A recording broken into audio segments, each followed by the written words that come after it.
Here's a place where all of us can be safe. Our stories of transformation can be safe, and all the things we want to research are safe here. This is Safe Space with Cheyenne. I'm really excited you're here, and I hope you stick around for a while, because I've got a lot to show you before I leave Earth. I love you guys. So welcome back into all my Safe Space friends. Thanks for sticking with us. I have Jessica States here today, and I've met her a few times, and the only way that I could really describe her is like a true embodiment of the divine feminine. Like, she just has this really loud, positive presence, and I mean loud in a very like positive way.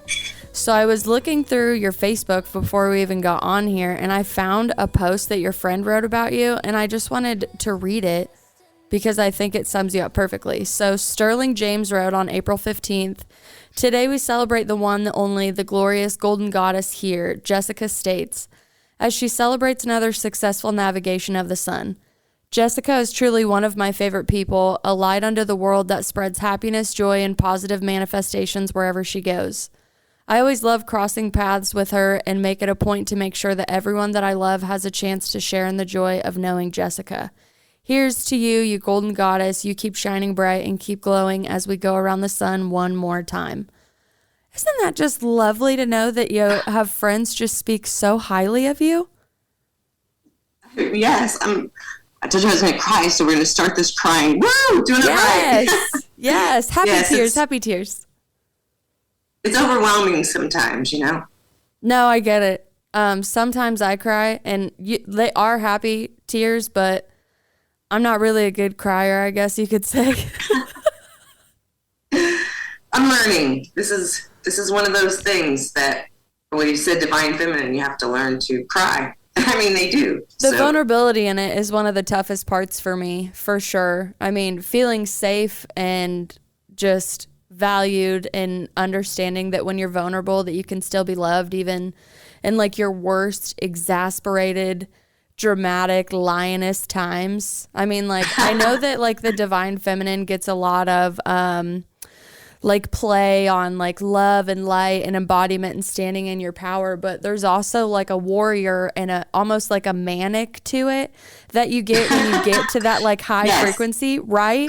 And I mean, I can't tell you, like, I've scared people, right? Because like I love me some love and light, but I hold my darkness in that sweet little bear hug that she's always wanted. So like I can identify with those sides of you, and I definitely don't think it's talked about enough. My favorite part about this episode is usually I have a pretty good pre-interview with people where like they'll give me a sneak peek on what we're going to talk about so we can kind of like have a rough outline, or at least I remember the stories that I want you to bring up. And today, like, I am as blind as the audience that's listening. So I might have a little, oh my gosh, no way, coming out. And like, I definitely know I'll have questions along the way, but I definitely just want you to tell us your story, start from where you're at, and I'll chime in, and I'll try not to chime in too much. You hit a really big thing right there about just as much as the divine feminine is love and light, and you really love staying in that space, there is an equally dark anger, rage, pain that's always kind of lying right underneath that love and light. And so you learn not to go to people, places, and spaces that are going to push that because you know how blinding that rage can come. And I personally do not ever want to release my inner demons or whatever you want to call them, that rage, on anyone else, because I think it's ugly. It's ugly. And I've learned to accept it and express it in different ways. So a lot of times it's squatting and peeing places. Oh, so the feral creature in you. I totally get that. I mean, Yes, I grew up yes. around like, good old farm town USA. So if you didn't squat in a field, like, are you really from the country? Right. Well, yeah, that's the Kansas princess in me, probably. Although I don't know if princess rules would. I think I might get a little for that. No, it's all right. You get to be whatever you want to be. That's the fun part about this. Right, and it is. And you brought up like feral, and it's fun to like play in these energies. Sometimes archetypes, like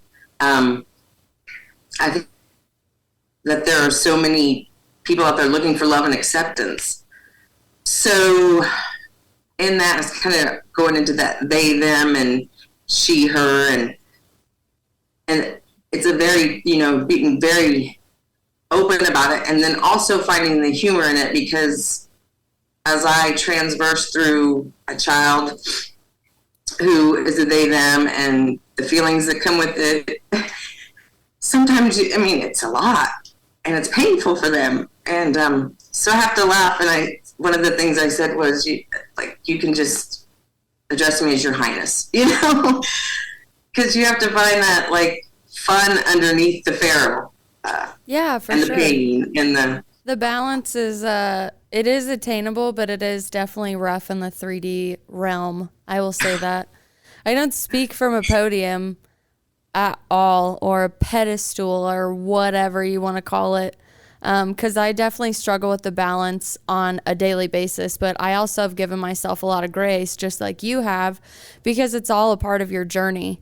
There's a huge misconception that I think when you have some sort of any spiritual transformation, that like now life's gonna be easier, and that's bullshit. It's not. I think you actually, like, you clear the fog from your third eye and a lot of your own illusions, and then you get the gift of seeing through everybody else's illusions and the suffering of the world more.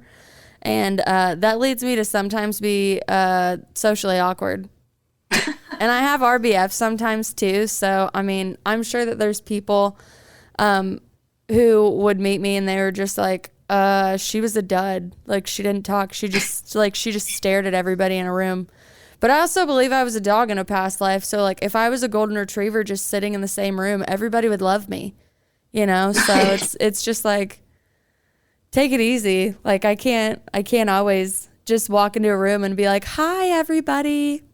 Please don't be mean to me, because I am a severe empath and it will hurt me tremendously. You always got to have like your protection up. But again, like, going back to the vulnerability, like, vulnerability means that you will get hurt, but you have, I always think like tips and tricks to like protect yourself and get over it and like learn lessons from it. Yes, lessons. I once said I wish I hadn't learned so many lessons, but I posted a meme where somebody was looking at, I wrote this soul contract. What was I thinking? I feel that's so hard. I think I find a lot of things through studying. I think, is it Ruiz who talks about the 5 agreements and don't take it personally? I believe so. Yeah, I just got the trilogy set of that, I'm pretty sure, and it's on the read list. Yeah. The read list. I know you know what I'm talking about. Like, you can see, like, not that many of my books, but I started collecting so many books when I was, like, 18, 19, around the time I dropped out of college. I just figured I would go read books and learn what I actually wanted to learn, instead of what everybody had been forcing me to learn my whole life. And kind of getting over the whole, like I wasn't a straight A student, right? Like, if any of the secretaries at my old school were to hear this episode, they'd be like, you were trouble. You were capital T trouble. We loved you, but my goodness, there was a team behind you just rooting you on to get the F out of this high school. But I was also just really bored, right? And I think when you're bored and you're not challenged, it can lead to disassociation and a little bit of rebelliousness. So I love my rebel side, just like I love my little manic side, just like I love my love and light side, and you just kind of live with it and go through it. So you grew up in Kansas, is that right? Yeah, I grew up in Wichita. So what was your life like before you obviously started doing like energy work and just really opening yourself up to the universe? Like, what, I don't want to be like, what type of person were you, but who was that person? Who was the little girl? Yeah, who was that? Who was the little girl that grew up in Riverside with playing kick the can and? Oh, Riverside! What a magical place. The energy. It was amazing. I still go back there. I wanted to move back there, but man, the price of the houses in Riverside for a single woman is, it wasn't.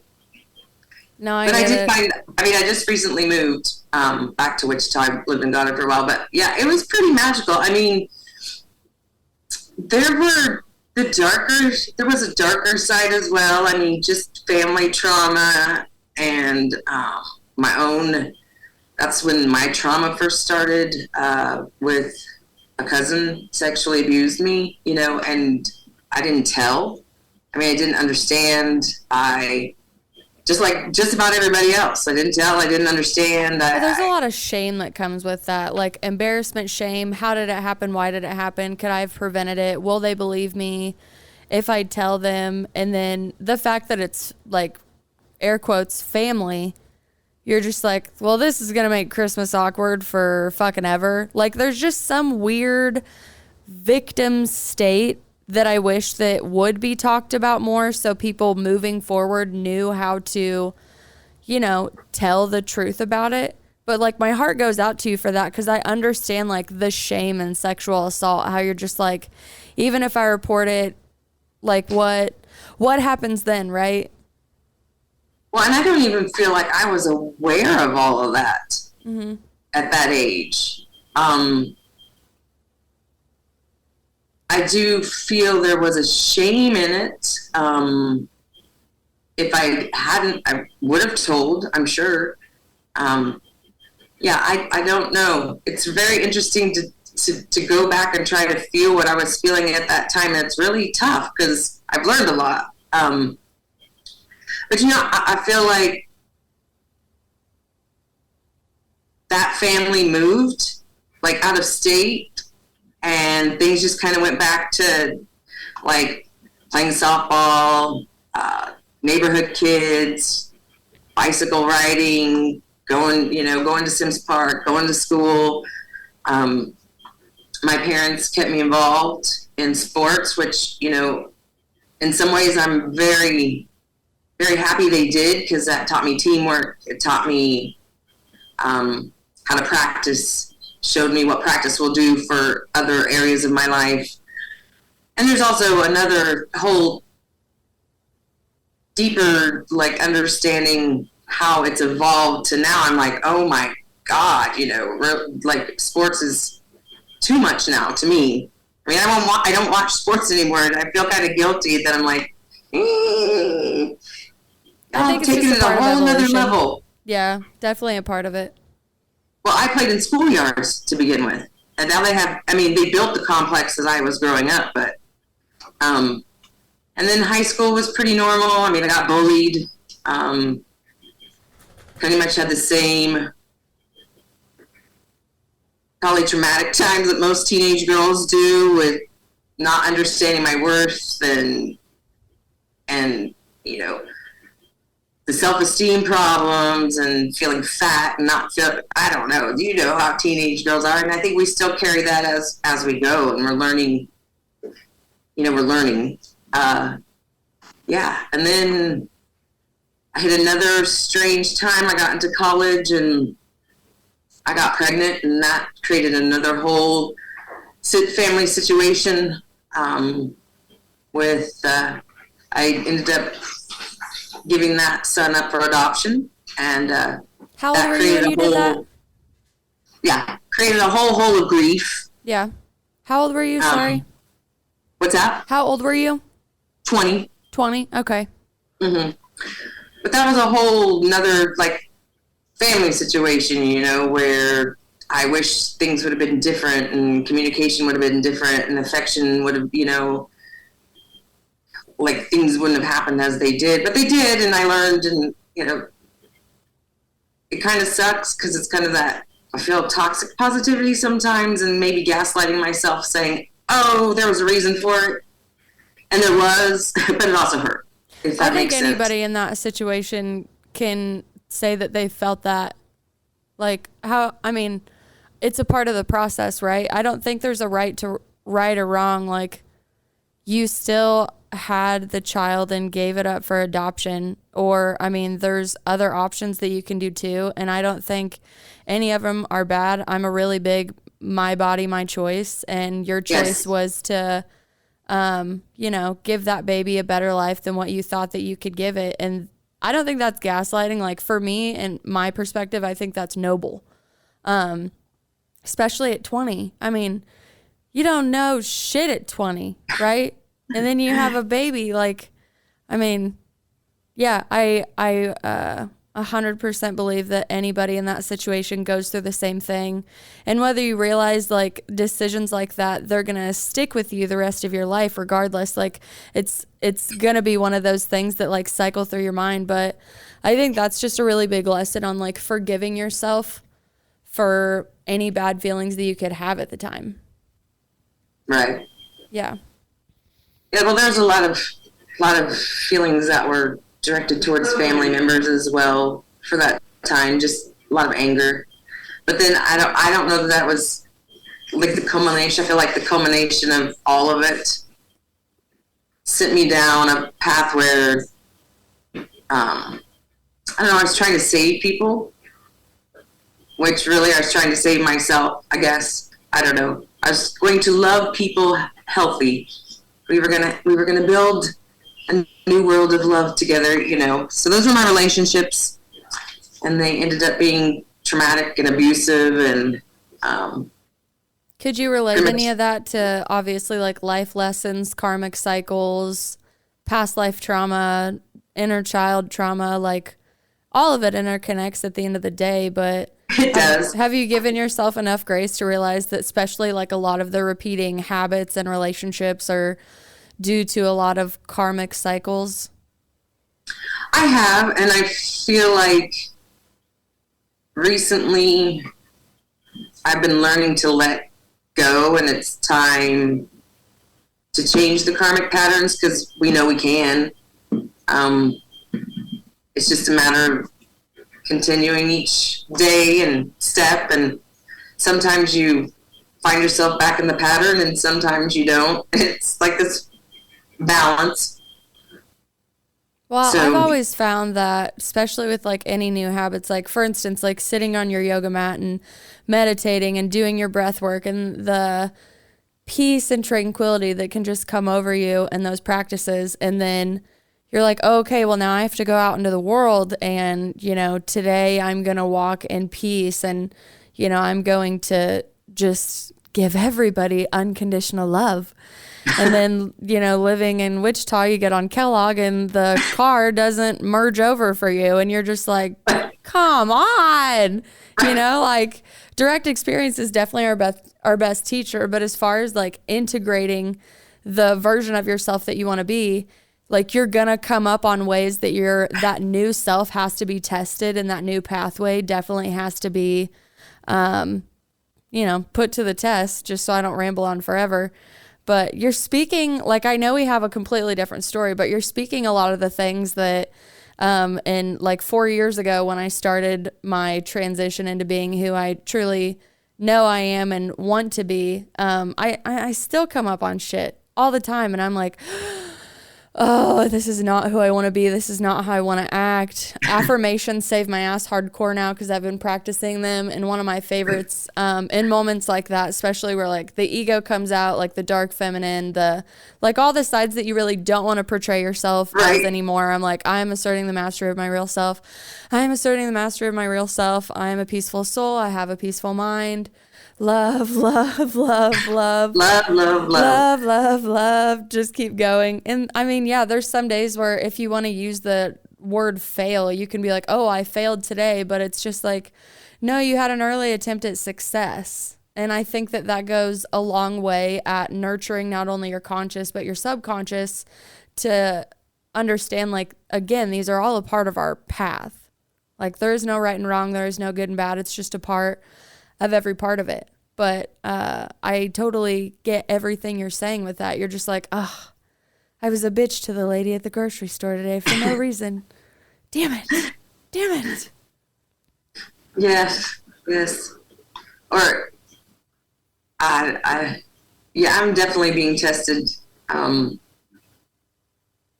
I still work in the real world, you know what I mean? Yeah. In certain capacities, and I'm tired. It's exhausting sometimes to continue that. But you do it, and you take a deep breath, and you keep practicing, and you keep practicing, and you keep practicing, or you take a walk. I've gotten to the point where I looked at somebody and I said, no, I won't. And you have brought me to a limit that nobody wants to see. I'm going for a walk. And I did. Good and everybody for you. was like, they left me alone the rest of the day. Good for and you. I got my job done. So I use big customer service words when somebody makes me angry now. Like, your behavior is absolutely atrocious, and I will not fall for this. So I'm going to give you 3 seconds to back away from me, or I will not be this nice. Okay? I just set a standard. I'm going to need you to go. 1, 2. Usually they're not there at 3, and I haven't had to do that for a long time, but I have noticed that it's kind of like my mom voice now. Right. Like, it's a blend of customer service and momming, but like you, I don't want that dark feminine side to come out. Like, whether I believe you've wronged me, or like even in parts of your healing, you feel justified that you like run into somebody and you're like, oh, I'd love to fuck them up, right? You're like, no, I actually wouldn't, like the true, authentic, all loving, unconditional love, turn the cheek aspect of me that I'm trying to continuously do, like that one doesn't. So I'm going to call you forward right now. And I'm, like you just said, I'm going to remove myself from the situation, which is really big, because that anger is really thick and heavy, and it pulls you down, and it wants you to stay there. So again, direct experience, man. Right. Well, and you almost have to remind myself, this person's coming at me from their unhealed aspects, and it's pulling. I'm feeling it. I remember that feeling of that unhealed aspect, and it's wanting to follow the pattern, which, if we really want to look into that scientifically, is the fight or flight. It's the chemicals and neurochemicals in our brain. It's, there's all kinds of deeper, like, nutrition and neuroplasticity and, like, all of these. Yeah, cortisol dumping and all of that fun stuff. Right. Dopamine. Yes. How our bodies become accustomed to those, and it's, even though it's uncomfortable, it's like the comfort, like, of those chemicals. I know this. I know this. And I've been studying what it is that keeps me where I'm at. And like one of those is the fear of the unknown. Well, I know how to be angry. I know how to be mean. What's on the other side? And I feel like a lot of people are truly scared because, like, this is called safe space. Because, we're learning to create safe spaces where people can express their feelings and learn to do it in a way that benefits them versus causes more trauma and chaos, I guess, is Absolutely. really it. And especially coming into your vulnerability, like, do you believe in your past experiences that we're going to get into, that you lived in a over-masculated energy just to really protect the feminine part of yourself? Oh, definitely. I was basically a solo parent. I mean, I had my children, divorced while I was still pregnant with my son. Well, my child now, but my son at the time. Then, like, I went straight to school. what am I just thinking? Anyway, then I went straight into another relationship, and then I was a solo parent from about 2004 or 5 on. And so I think I really did have to take on the masculine. And I also kind of feel like, no offense to my former husbands, but because they were addictions that was a result of their trauma, that I took on and I wasn't perfect because I had my own problems, and I still feel like I took a lot of the responsibility, a lot of the, even moving forward. So yeah, a lot of masculine, because I had to be both mom and dad.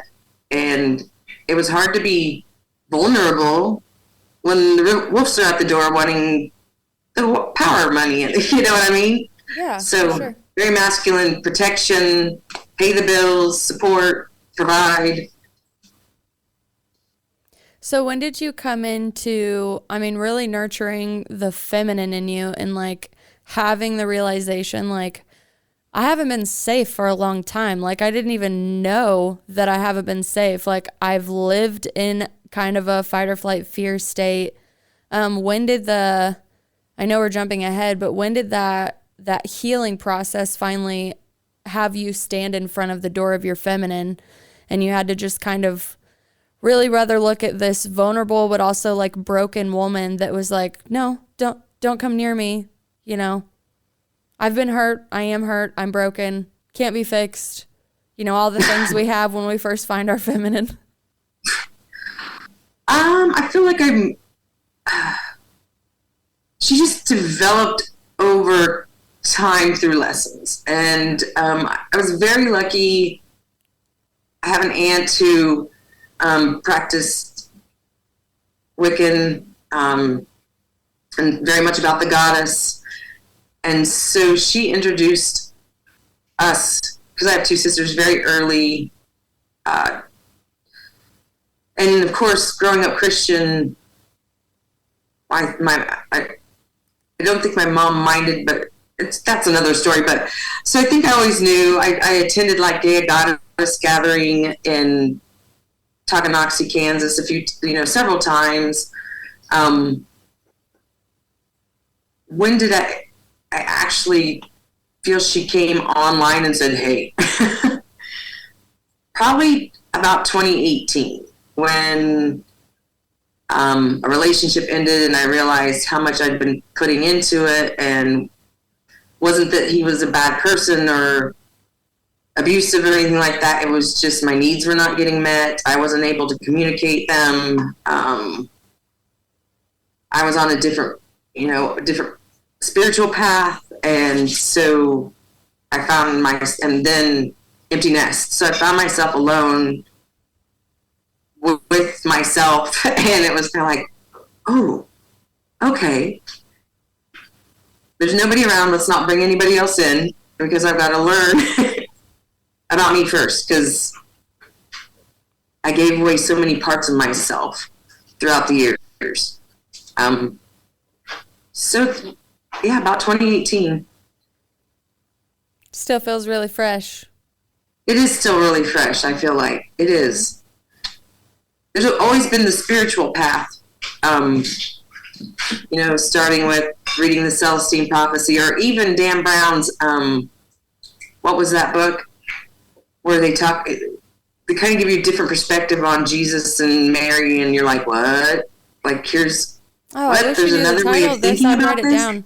I have the Celestine Prophecy. It's been on the reading list forever. My friend Esther actually bought it for me. And then I was supposed to read it. And of course, I had so many other books jump ahead of me at the time. And now I have switched that book for a Bhagavad Gita translation from my friend. Mm-hmm. And now she's borrowing it. So I'm like, okay, when that book gets back, like, I swear I'll put it up on the list, because my friend Tegan is like, have you read the book yet? Because we were basically supposed to have a book club together and discuss the chapters, and, let the chapters integrate and add it into, our own story. But what is the Dan Brown book? You're going to have to email me on that, because I love different perspectives of Jesus and Mary. It's one of my favorite things to look into. The Da Vinci Code. Oh, okay. I know that one. Yeah. Right. So remember all of this mystery around this spy was all about trying to hide this mystery between Jesus and Mary. And I was like, oh, what? Yes. Which, I mean, I'm a big believer that they were in some kind of, maybe you don't have to call it like twin flames, but they had some divine working together connection that transcends all of the bullshit that is said about them today. You could not convince me at this point that, she was a whore and he just took pity on her, because that's just not the truth. Absolutely not the truth. Which, fun fact, did you know that the story about Mary having like 9 demons in her and all that wasn't even a true story? It was a sermon that, whatever you want to call him, Reverend, there's so many names for him, but he had a Sunday sermon and he was getting ready to run for like political office or whatever at the same time that they were writing stories for the Bible. So he's sitting at that round table of men. And then like somebody in the church was like, yeah, we should add that in the book. So then, over time, propaganda and indoctrination, I was even raised that like that story is factual and actually happened. And then again, going back to doing your own research, I found out it was fucking made up. And then that just leads you further down the rabbit hole of like, where's the Book of Enoch? Why aren't we talking about that in America? Where's the Book of Thomas? Where are all of the books about the Essenes and, Mother Mary? Like, let's just keep going and like really just fact check the Bible, which is blasphemy if you talk to, a bunch of people that are just really gung-ho on clinging to that man-made handwritten Bible. But, no. Well, in the way it really, like, there's other stories with different names that are same exact as the story of Jesus. And there's so much from all over parts of the country that were, like, all the way back. Like, Dead Sea Scrolls, so many stories out of India, so many stories out of China. I mean, God, we could just take this episode a completely different way, right? And be like, wake up, people. Read the books, read the right books, open your mind, see what's going on now. Because, I mean, a lot of the same propaganda, and I mean, again, to overuse the term indoctrination, it's still happening in this day. Like, we're ripping shit out of history books and kids' classrooms and putting a bunch of bullshit in kids' classrooms these days. And parents are even losing control over it, which, I mean, I'm a parent now, so I'm terrified. So you really have to, like, for me specifically, like my daughter, like, we do self-love exercises. We talk about self-worth. She knows the parts of her body. So like if God forbid anything happened to her, she would know how to address it. And I mean, I don't want to like blow her out of the water immediately and be like, we're not going to celebrate Santa Claus because you're 3. Like I'm going to allow her to have a childhood. But there's a lot of pitfalls that I would like to really help her get through so she's not so mind fucked when her illusion melts when she's older. Because I'm a really big soul contract person, probably like you are. I believe that we picked each other. I like to obviously say like her earth mother and her life guide and all of that stuff to her.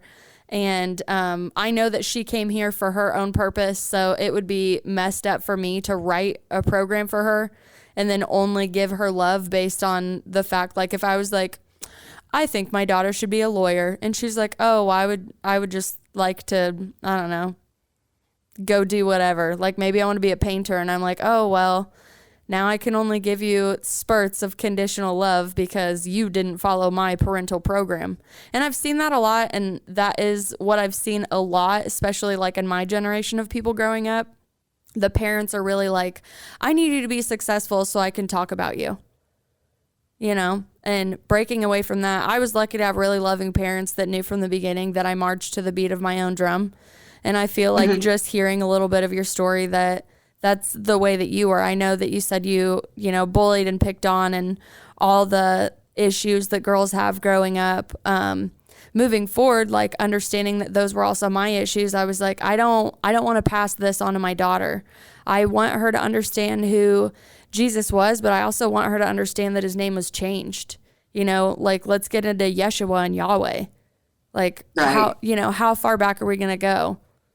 Gradually, because she's growing up with it. And again, like that's why I think that these children pick souls like us, because whether we do the work before we have them or we do the work while we're having them or after, definitely, that's a part of it, right? No, no, no, no. I think you're very much on a very good, like, how we as parents have to teach our children differently. You're talking about unconditional love and bullying and children living on their parents' agendas. That is so, I think, damaging in some ways. And like I said, I have the worst case scenario. You know, I have a daughter who got addicted to drugs, and that kind of lifestyle is just, it's inconducive for a relationship, like as far as trust and stuff. Yet I don't say never. I've always tried to be aware of the way I treat her and what I say, and being very careful about what I say to her. I mean, I've gotten her help. I put, remortgaged my house to send her to a expensive treatment, and I mean, it just came to the point where even that was kind of expecting her not to follow her path, whatever it's going to be, which is very scary for a parent, without having to stop whatever she's doing so that I feel better. Well, how do you cross the line between, or how do you not cross the line between like your new established personal boundaries, a mother's love and wanting to do everything you can for their kids, especially when they're suffering, like no matter what addiction they have, they're suffering on the inside. They're escaping reality for a reason. But when do those boundaries come in to where you realize, like, maybe I'm actually enabling you? Like, I want to do everything I can possibly do, but you just said, like, you refinanced a mortgage to send her to, like, a top-tier addiction specialist, assuming that the fall off the wagon is the perfect term after that. But how, in your personal experience, not just like the standard across the board, like, did you have a moment where you're like, I'm enabling you and I love you enough to follow your path and I need you to know I'm always here, but these are the things that I won't do for you anymore? It's a very blurry, screaming, crying, begging, curling up in a fetal position, lying, that you just, like, you are never truly certain that you're doing the right thing. You're never, like, you're making decisions to something that you don't have answers to. That, I mean, there are answers, but I think for each person they're different. I mean, it's all trauma. But there's a doctor, Gaber Mate, that like he says, you're dealing with addiction, you're dealing with trauma, and you just come to expect what comes with that. And it's really hard to know where to set the boundaries because they don't feel loved, they don't feel accepted, they're afraid of abandonment, they're afraid of rejection, they've been hurt, they've been molested, they've been abused, they've been pushed away, they've been, from very early ages, most of them, and were kind of learned to feel that they weren't worth it and nobody wanted them. And it's it's so tricky to say, I don't want to be around you right now because you're using. There's rejection, Yet, at the same time, you're there and you give them money or time, and it's just overwhelming, like energetically. Well, do you think it could obviously be a part of your journey as well to like help them through whatever? Like, it's definitely not one-sided where it's like, oh, well, this isn't part of my life plan and you're inconveniencing my soul contract, like, right. I think, again, like, we pick them, they pick us, and there's journeys that we go on together, and we get to learn lessons even when we think we're helping people, right? Whether you learn what enabling looks like as being the enabler and being the enabled. Yes. Being the enabler and being in the enabled. It's, well, and said it just runs so deep. And I do believe it attaches to different traumas. And I feel like that's one of the focuses for me is like being, I don't even want to say a role model, but like if I do the steps and I heal, and maybe they'll finally go, okay, maybe that connection that I've healed myself will then, go out to her. Does that make sense? Yeah, it definitely makes sense. But going back to you saying, like, you understanding, like, this is her life, this is her journey. I can only do so much.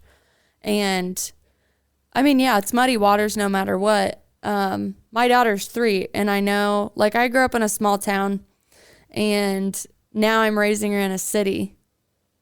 And it's terrifying to me because, like, I don't know anybody here as far as, like, how I grew up, where you knew everybody. You go into the grocery store, the gas station, everybody's cousin, everybody's friend, like all that stuff. So you have an idea of even like the family or kind of their lifestyle of who we hung out with back home. And then I think of sending her to school in a city, and I'm just like, oh man, this is terrifying. I mean, she has the opportunity to do whatever she wants, no matter how much we educate her, no matter how much we love her, no matter hey, you're safe here, baby, you're safe. You don't have to worry about anything. You can always come to mommy and daddy for anything. But like you're experiencing something that I fear my daughter could potentially go through based on suppression of traumas that she could experience along her life, not knowing how to integrate those or heal those properly. And yeah, I mean, like, my biggest motivation, I mean, just for me doing the work for myself is amazing, and I love every part of it. I love that I want to live and I want to learn and I want to heal every day. But on the days where I don't want to, and I'm like, oh, maybe it was easier to just to be a fucking sheep, right? I have her, and I look at her, and I'm like, there's no way that I want to go back to any part of that version of myself or piece of that self, because I'm really, really hoping that I can instill some type of inspiration and maybe earlier troubleshooting mechanisms on herself just through my experience. Like my instance right now, which she's 3, a lot of energy, a lot of energy all the time, and I still can't keep up. I could juice, meditate, yoga, and she's got a lot of it, right? So I don't want her to like feel like she's too much, abandonment issues, all that fun stuff. But her attention span on things where she's like so lost and just like talking and getting her thoughts out and communicating that I'm like, I actually think that, you're 3 now. So, when we wake up in the morning, we're going to just sit down for 5 minutes and close our eyes and breathe. And now when I pick you up from daycare, cause you're going to be overstimulated from daycare, we're going to go ahead and we're going to sit down. We're going to start breathing. And we just started this morning. She made it 30 seconds. And then I opened my eyes and she was crawling away going, which is, that's me in a 3-year-old body too. So I definitely see a lot of myself in her. And I'm like, I understand that the repetition of it is what's going to help. But already at 3 years old, I'm noticing if she were in a school system right now, I would be at a teacher conference, and they would probably be like, yeah, maybe you should like medicate your kid. She probably has ADHD or she has this or has this. And I'm not into medicating my kid. I'm into meditating my kid. So she does yoga with me. We're implementing meditation practices for her specifically outside of my own. And it's trial and error. It's trial and error. Who's to say that she meditates with me up until the age of 7 or 8 and then like she's not interested and doesn't want to do it? Because even though it's a good practice, you still don't want to be the parent that shoves shit down your kid's throat because they have their own about pathway. 13. Yeah, about 13. I can only pray that I'm still her favorite person at that age. But whew, 2 girls in the house. My goodness, I don't know. But I lost my train of thought. Yeah, it's hard as a parent. Like, again, I'm just at 3 and I'm looking ahead going, oh God, I hope that's not a part of your plan. But if it is, I'm going to love you the whole time, no matter what. And I'm going to still meditate. yeah, like please don't ever lose the meditation, my baby. But yeah, I mean, I can see some rebelliousness in her future. I mean, I was rebellious. I have plenty of stories I look back on that I've healed from, and I understood why I acted that way, whether it was past life trauma that I brought in or like trauma from this life that I was able to heal from. And my friend told me last night, she's like, being a parent isn't for the faint of heart. No matter if your kid's the straight A student and, you know, kind of goes along the traditional path of always following the rules, straight A student, all that stuff. There's still suffering in a parent as that. I don't want her to miss out on anything, but I always want her to be safe and I always want her to be protected. But I have my own fears in parenting because I'm not raising her in a small town and the familiarity that I have. I'm raising her in a city where, like, am I going to go to jail? because you said something stupid to my kid or you did something to my kid? I don't know. Stay tuned, you know? Right. I've had days like that before. Yes. Well, I feel like what you're saying to me, and I think it's Gabrielle Bernstein's mother, you know, raised her in yoga, and then come college, she went out on her own, and I'm sure her mom was probably like, you know, I think she lived, if I remember her story right, she lived the party life, and then she came back to the yoga and the meditation, and now she's writing books and stuff, right? So I looked back at my childhood, and I thought, well, what if I'd been taught yoga and meditation in my younger years, you know, and had learned how to deal with bullies versus running and hiding, or, you know. So, I mean, I think as we come more into everybody seeing how much yoga and meditation help, that, yeah, we'll see a lot more kids. They'll still be doing things, but I think it won't be as painful, maybe. I mean, we can only hope, right? We can only hope, right? We are all the evolution of our previous generation, over and over and over. And I know that there's a conditioning that I mean, I idolized my mom my whole life. She was still one of the hardest working people that I know. Will just literally, she'll get through anything. I mean, it'll break her heart, but she'll do it.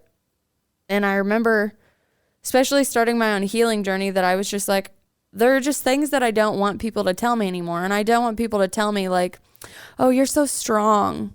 Like, I'm right. like, I am strong, but I'm sensitive. You know, the shit that you guys say to me, like, actually hurts my feelings.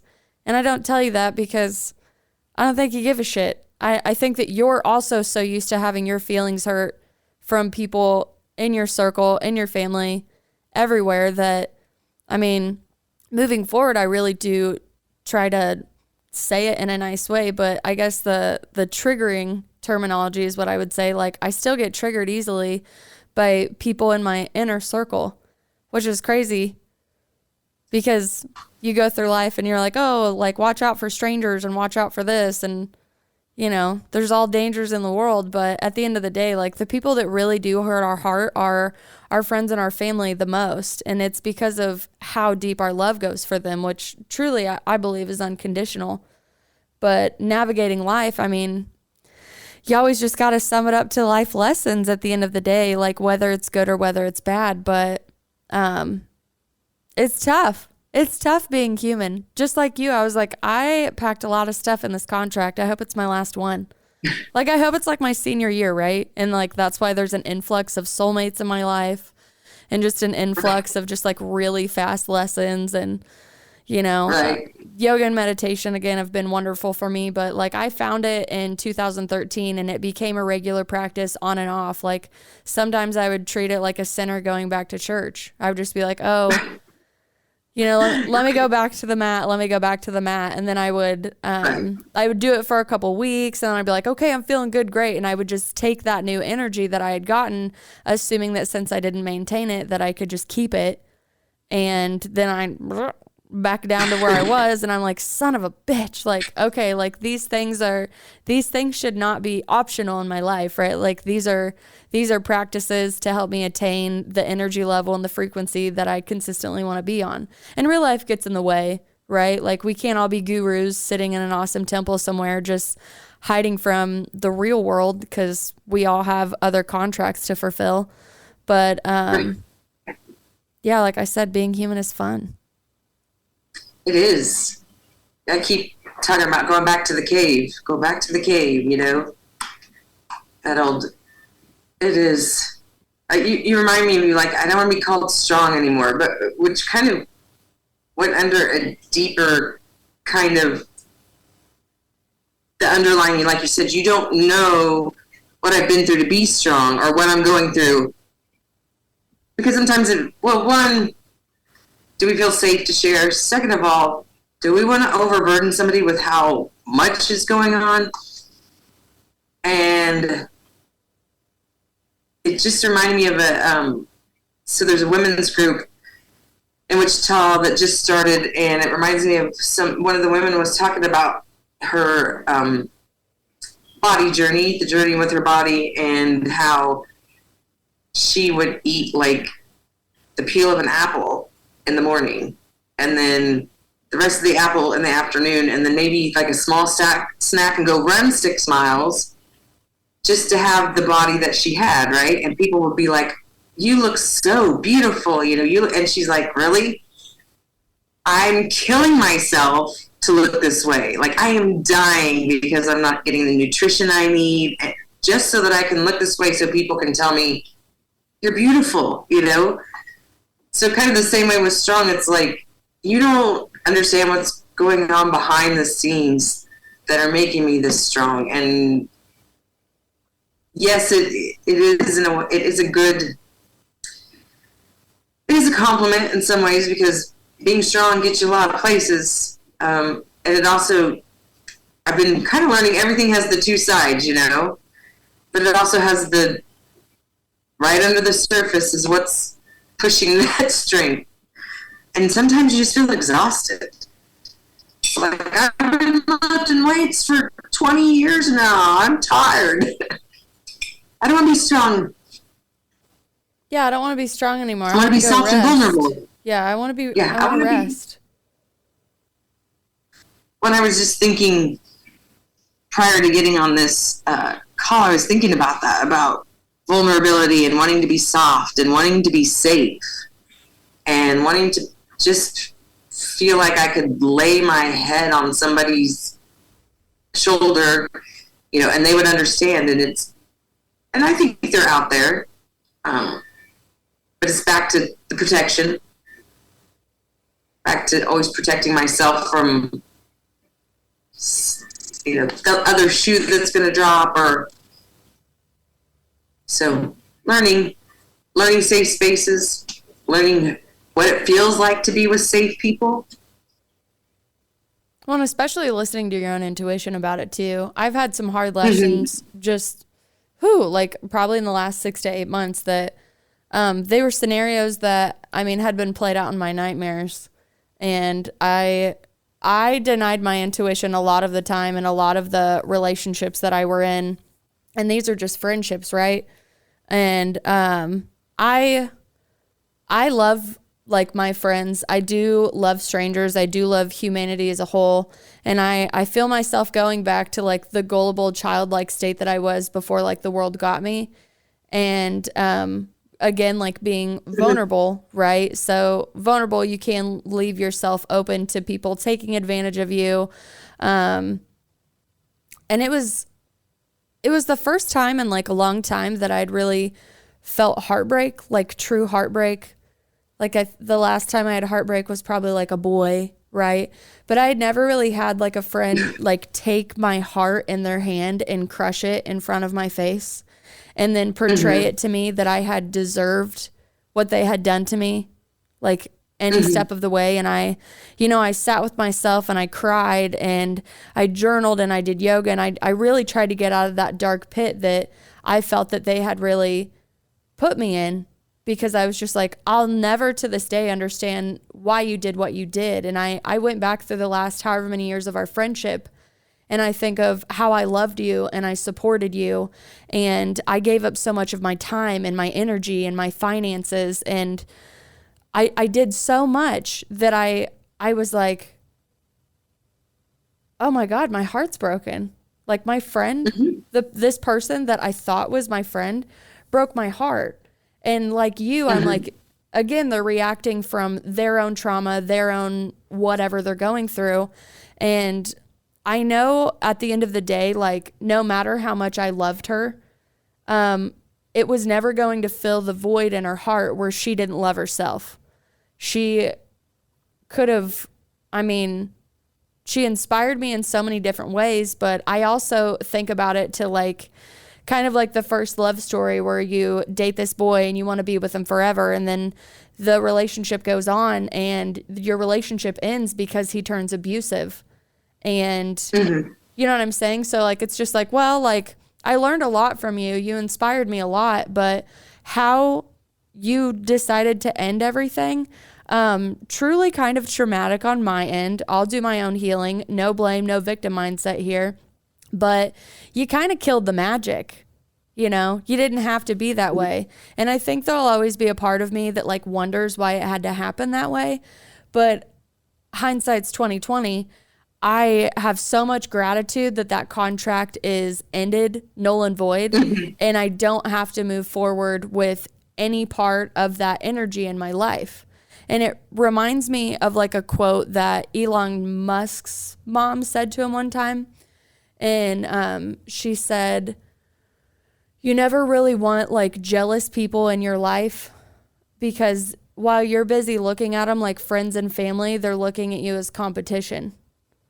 And when I read that, there was just a resonance with it that I really had to go ahead and accept that, again, no matter how much I supported her and was still trying to find my voice and shine and talk and, you know, live my purpose, I was just like, I truly didn't want this to end, and I certainly didn't want it to end the way that it did, but it happened. I moved through it. I survived. I am so much better on the other side, and I really felt like I released a lot of attachments that were holding me back from the next step in my evolution. It just sucks that it had to be that person, because again, like I was 31 when I felt heartbreak again. And I was like, I actually forgot what a broken heart felt like. I didn't know that I would feel this way again. I thought that I had audited and I had listened to my intuition, but my toxic trait is I love you so much that sometimes I'll deny my intuition because I love you so much, and I'll see that light in you over and over, and I'll see that potentiality, and that's kind of like the double-edged sword for me. And I've been better after this incident with auditing more and just really protecting myself and protecting my space, and not necessarily saying that I'll never let anybody that close again, because it's not like she was my only friend. But I think that heartbreak and friendships are something that are supremely overlooked, because so many people are talking about losing a boyfriend, losing a girlfriend, husband, wife, whatever. But there's a lot to say about how you protect yourself and move forward from heartbreak with someone who, you know, is always like a friendship phone call away, and they were always like your little pep squad. And then one day you find out that maybe not all that is pure and beautiful as you thought it was. But again, life lesson, right?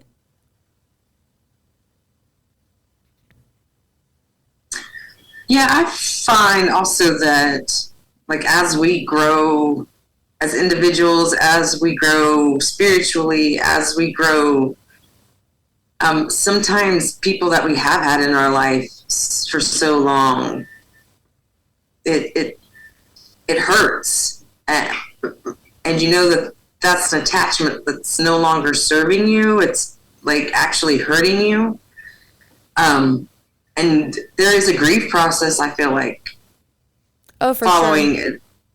Yeah. So yeah, I've had to end some friendships, and it was hard because I felt like I was being judgmental. I felt like I was being mean. I felt like I was being overbearing. I felt like I was being egotistical, selfish. I mean, I beat myself up.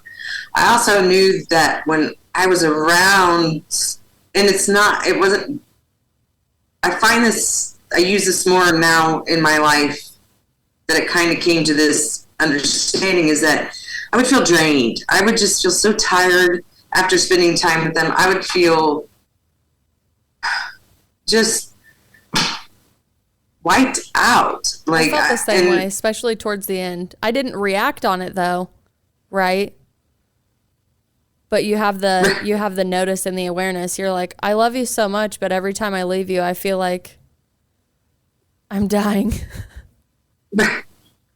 Well, and maybe that's just the clairvoyance that we were talking about earlier. Maybe that's the empathic. We have felt that way, so we know the feelings. We don't ever want anybody to hurt. We want people to feel good. And then again, same with children, with friends, they're on their path. So yeah, being human is sometimes. Yeah, definitely going to be a cool spiritual badge when we elevate to our next state. So, right. I could talk about this all day, but when you brought up clairvoyance, let's go ahead and head over to your clairsenses story. Because my favorite is people beginning to understand that, one, we all have clairsenses, just like you have like touch, taste, smell, those 5 things. You have like 5 claired spiritual senses that match them, and they are suppressed in everybody. However, you want to translate it to, activating the chakra system, kundalini energy, blocking of third eye. Like, there's always a beginner format where things have happened to you your whole life, whether you have like a constant knowing or ringing in your ears, or, hey, maybe I saw a ghost, maybe I didn't, like stuff like that. Like, again, like that third eye like flashes at you, and to speak in chakra terms, like that crown chakra opens to where you're aligned with your divine communication. But what were your first experiences with, especially coming from a Christian background, what were those experiences to where they happened, you were questioning, you opened up to it, and you were able to break away with, for me, a massive amount of self-induced cognitive dissonance? But what happened to you the first time for you to understand that clairvoyance and energy work was a pathway that you're going to? But I'm rambling. When did you notice your clairsenses? Well, what's funny is that I remember being at a Girl Scout camp, and it was an overnight. And so, there are different Girl Scouts around from different troops. And we're at the campfire, and one of the Girl Scouts next to me pointed out a girl across the fire, and she said, she has ESP. And I'm like, what's ESP? And she tells me that there was like a earthquake, and this young lady, this other young girl, had been outside like digging, trying to dig people out, right? And so they found out that, and I was like, wow. And I thought that was really special, that only she could have it. And I mean, I had friends that read tarot I have a very, Afro Magic, she's out of Washington, D.C. She's a tarot reader and a clairvoyant. I mean, she's amazing. Her story, whew. And so I got to grow up with her, and taught me, like, I remember she was staying the night with me, and she said, see that shadowy figure? And I was like, ooh.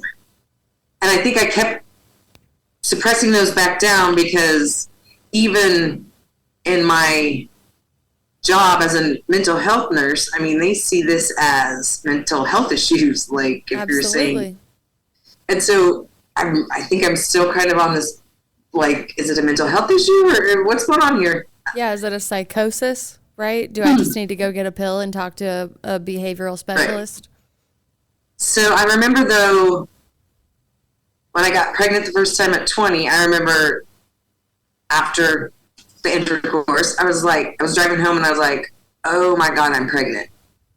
I mean, I had this fear and it came true. And I was like, that was weird. But then I suppressed it again because, who does that? Nobody I know does that.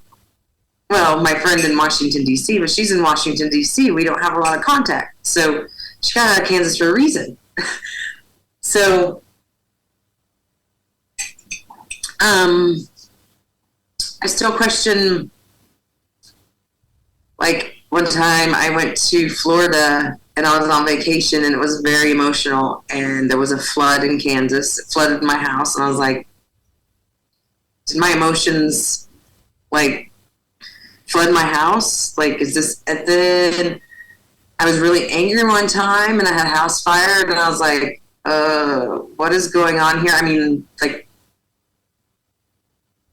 I'd been angry before and acted out, and now, I'm never going to act out on my anger again, but then I have a house fire. I'm like, whoa, wait a minute. And then, before the house fire and the flood at my house, I had been involved in a long-distance relationship. I really thought we were soulmates, and we were, but it ended, and that was tragic. I mean, I thought this was happily ever after. I thought this was the fairy tale. I thought this was going to, tiptoe through the tulips the rest of our lives. And something tragic happened that really, traumatized him. And being long distance, it was so difficult to be able to be there to support and communicate and understand his anger and, be there for him. And so I went and visited him. And he did triathlons, and so he was participating in this triathlon, and he'd been training with his neighbor. And she was married, she had kids, she had a husband, I didn't have any, I wasn't scared or anything until she ran that race too, and when it was done, he's like, well, I want to see how so-and-so did. And I was like, okay. I just still why wouldn't he? They're friends. He has lots of female friends, there's nothing. And then I can't say that anything necessarily happened. It wasn't it was just I could see this, something happening, but it wasn't there. Does that make sense? The energy, I guess. And I was just like, oh. And then when he finally said, I can't do this, I can't do the long distance anymore. Are you identifying with the energy being pulled away from you? Is that what you're talking about? It's not it's happening now, but you kind of get a precognizance of what's to come. And then you're like, am I living out of fear? Is this actually going to happen? And then when it actually happens, you're like, oh, I remember 2 weeks ago when I just felt this message. I felt it more from like I ether. could see something between them. I just saw something between them, That makes sense. I'm sure, over the time that they were, I don't have any doubt that he was faithful. I do feel over the time that I'm in Kansas, he's there, he's going through all of this grief. We're trying to maintain this relationship, and he's living his life in Florida, and he's training with a neighbor. Yes, she was married, so I don't think they ever necessarily crossed any boundaries. I do feel there was an attraction in an emotional bond. An emotional bond forming. So, you always talk about people well, I didn't touch her. The man says, I didn't touch her. The woman says, I didn't touch him. It's well, there's still the emotional bond, and that's just as... So I think I witnessed the emotional kind of bond and was oh, I still didn't... I guess I saw it, but I didn't know what to do with it. I still saw him as being faithful, and we were trying to work this out, and then, it ended. So, but it was very interesting. It was like, what's that? You know what I mean? Yeah, what am I seeing, feeling? So then how did you start your journey into doing energy work? Because now you do energy work. I met you at Abundance Crystals. I was selling with my company. This is where I want to be. And you were doing energy work there. And then I met up with you again at Psyche and Soul for a healers event where you were also doing energy work. And I just happened to step up and read tarot that night for a few hours. So what's your journey into energy work, and how did you identify that it was really a part of your path?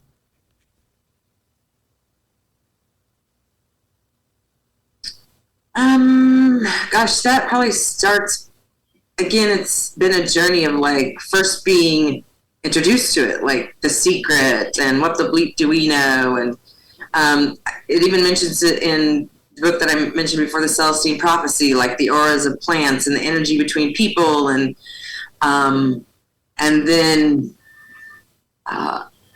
because of being a nurse, I went into like You Can Heal Your Life and energy healing and tapping and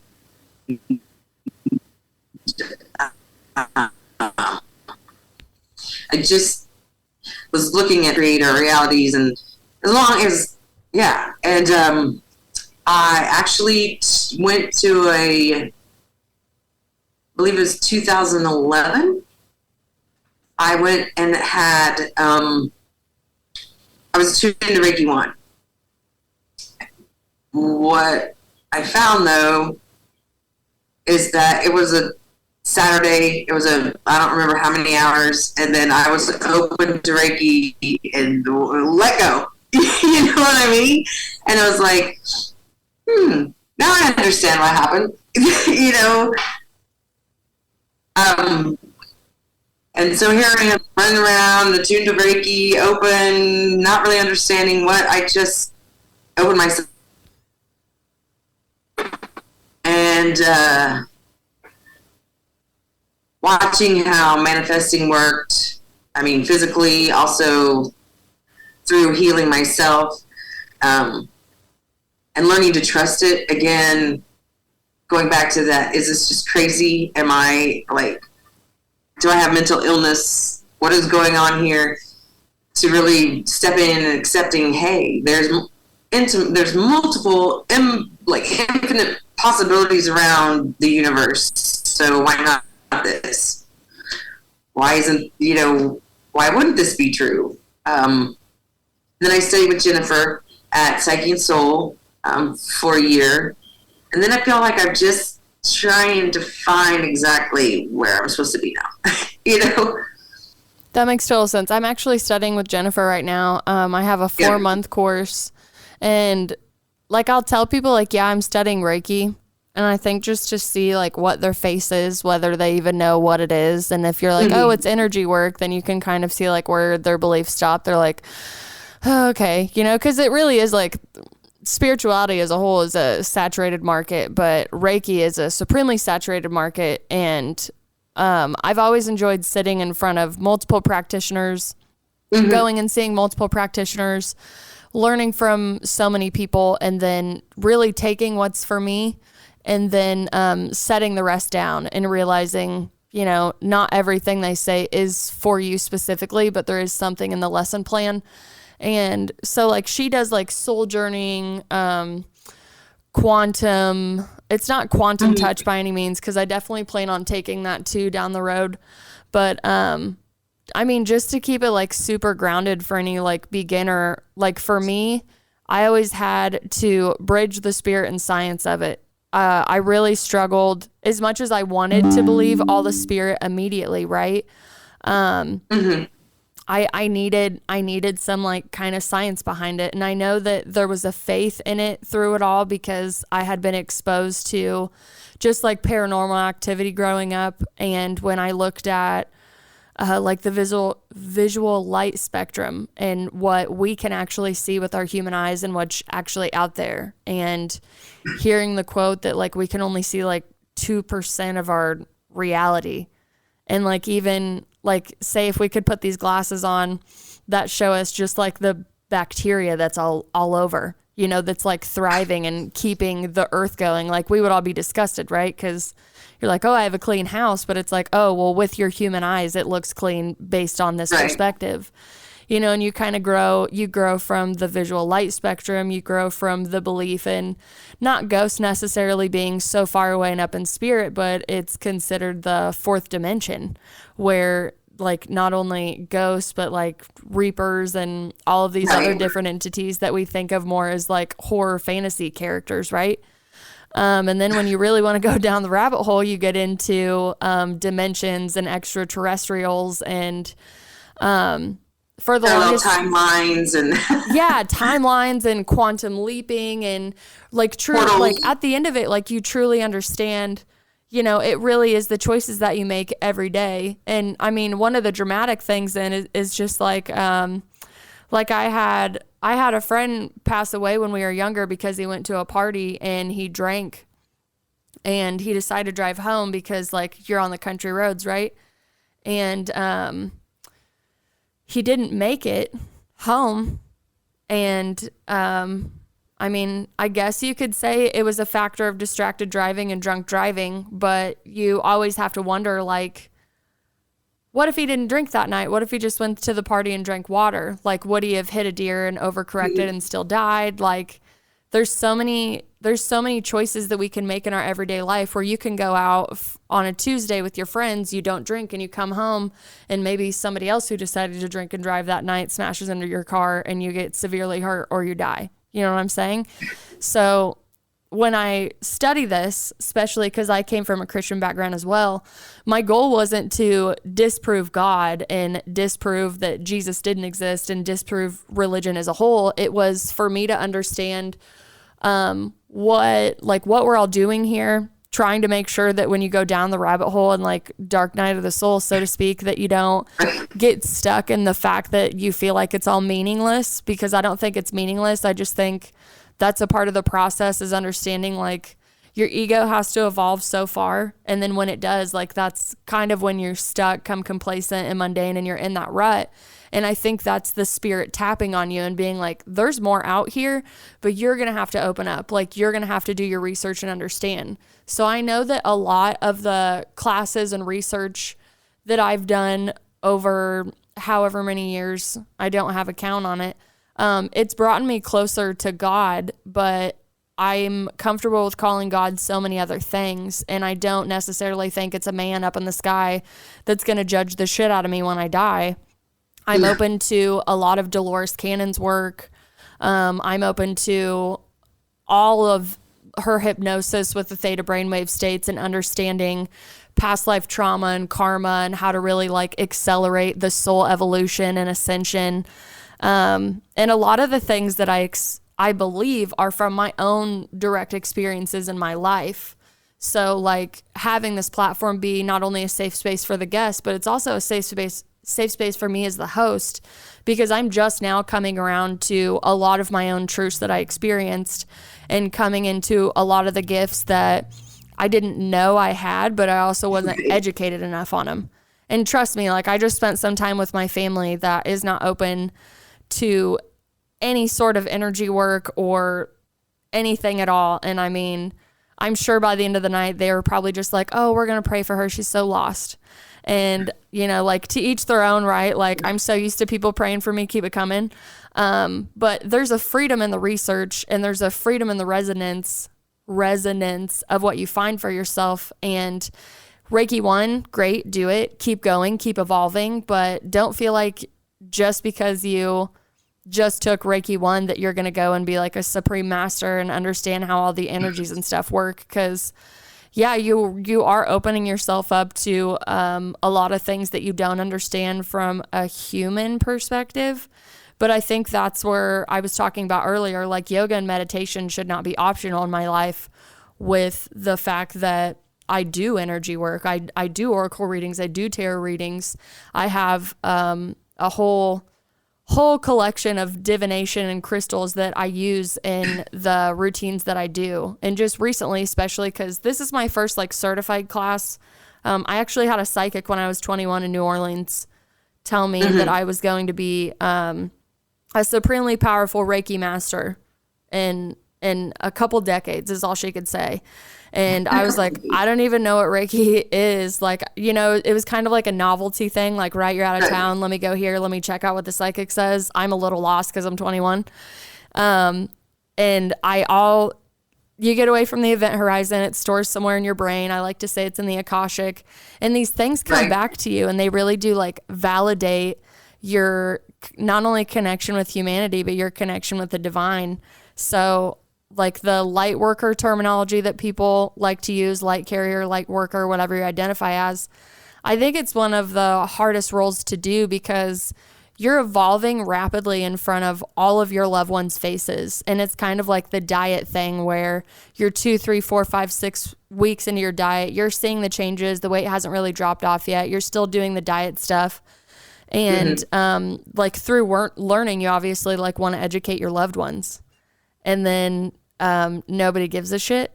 But then 6 months to a year later, you drop all that weight and you're looking really good. And now everybody wants to pipe in and be like, what are you doing? Oh, you look so good. You're so happy. You're so healthy. You're so vibrant. Like, what are you doing? And you're like, oh, well, I mean, I practice energy work and I practice yoga and self-awareness and self-love and meditation. And, you know, I'm really into quantum touch and, you know, all these terminologies that maybe they're hearing about for the first time, but there's kind of a, like an isolating factor to being an energy worker, even though there's a big community in Wichita that I'm very happy to be connected with.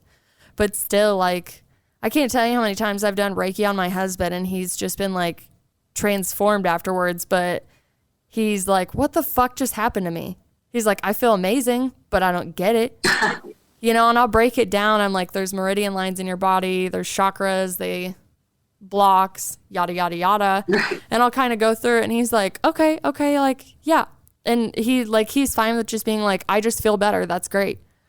But again, like there's a loneliness aspect to it too, because you have like your community of people that you raise your vibration. We all kind of attract our high vibe tribe.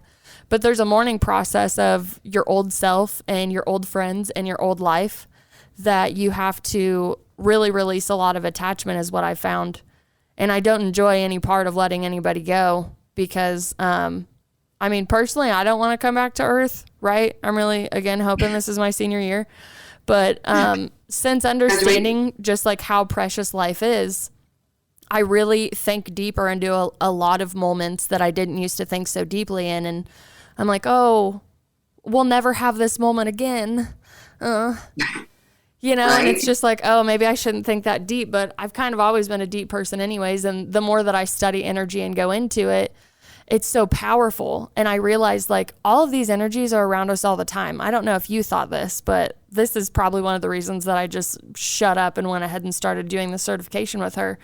It's already going through your body anyways, especially if you're a person who knows you're an empath or doesn't know you're an empath and struggles hardcore in the work environment or wherever you're at.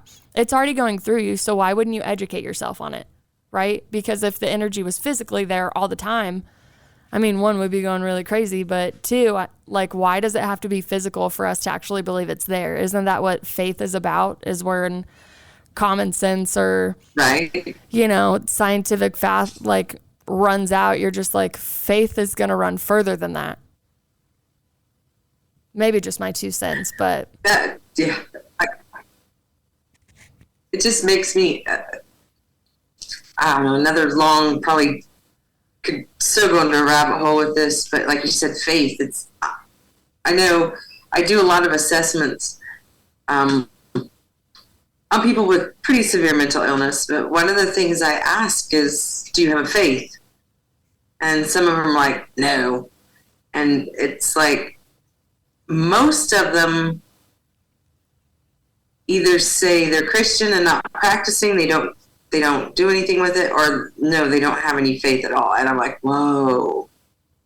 Like, this is like scientifically, look at these numbers. Like, none of these people have faith, and here they are depressed, anxious, hurt, traumatized. Well, of course they don't have any faith or any trust. They've been traumatized. Now, how do we teach them, you know, that yoga, the meditation, and because I mean that's what works. But I can tell you, when I say, "Have you tried meditation today?" most of them are like, "Oh, I tried that. Doesn't work. Can't sit down. Can't do it. Sorry. Nope. I have my brain goes everywhere. Can't do it."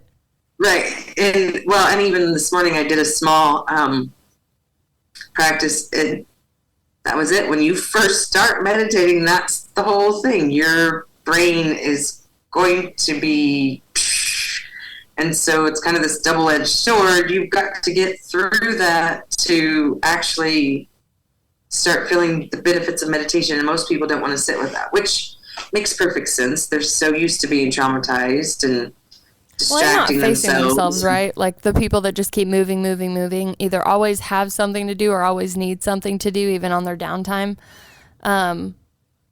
Sit down and face yourself, right? Which I know a lot of people are running away from past versions of yourself, but those are definitely just going to chase you in this life and in the next, whatever you believe. Right. Yoga and meditation are super important for both of us, but I just recently submitted an article for a magazine that's coming out in January, and I basically wrote a couple pages on self-love 101 from my perspective, because I had yoga and I dabbled in meditation the last several years, but it really didn't matter when I got up off my mat and I looked in the mirror and I was mean to myself. And I call it like the rose quartz phase of my life, where somebody handed me rose quartz and they were just like, "Hey, this is for like unconditional love and all of these other properties that you can use this for." But, if you beat yourself up, you're doing yourself a disservice, because again, like you're still seeking outside validation for people to fill your cup. So filling your cup is not only just filling it up with the right things, but getting all the wrong things out of it, and if there's a crack in it, go ahead and fill it up with gold, don't throw it up, right. Like piece your cup up and keep going. I think it's kintsugi. I think I pronounced it wrong. Yeah. I can see it, but I can't pronounce it. It's okay. I struggle with pronunciations, as I talked about earlier. Like, please don't let me get your name wrong. But yeah, self-love is a big thing that I try to mention on every episode, just to like reinforce it in everybody's brain, or even just give them an awareness. Like if they listen to an episode and they happen to go and look in the mirror, maybe they don't even realize that they are mean to themselves.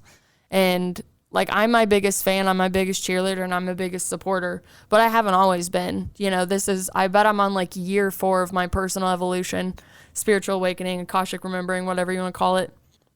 And it's still an everyday practice. It's still research that I do, and I look for other people that aren't necessarily like further along in it, but they're more experienced at it. And I'm like, well, what do they do when times get tough? Or, like, do I need to up my game on my affirmations or anything like that? But I think it's super important to say that if you're still being an ass to yourself after meditation, you should probably look into self-love first, because that's the illumination, in my opinion. I mean, it's not going to get you fully ascended, but I think when you love yourself, you love humanity, you open yourself up to the collective, and you walk through your life with a lot more compassion and patience.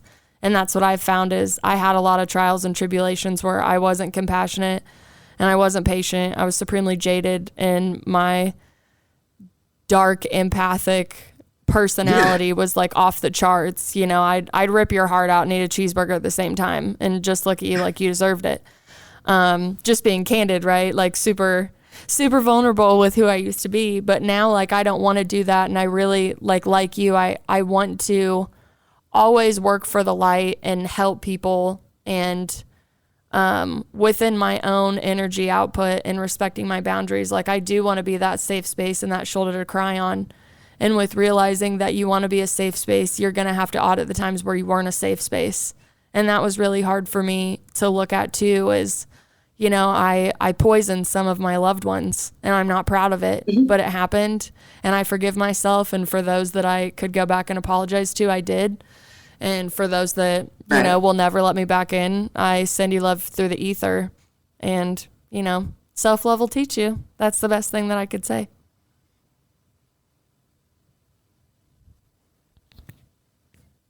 Yeah. Oh, the mirror. I took a class, and I was going to help teach it. I've been through multiple coaching.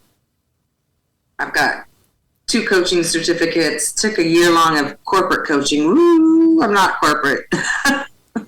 Not at all. That was a little difficult, but it did have a lot of sociology. It did have a lot of like scientific stuff in there that really helped. But yeah, I learned it was like corporate coaching.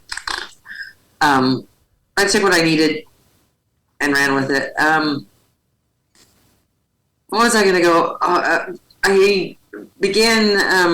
had a friend who wrote a class called Face the Mirror, and she travels around in an RV, just having the time of her life, holding classes, teaching people how to tap into their clairvoyance.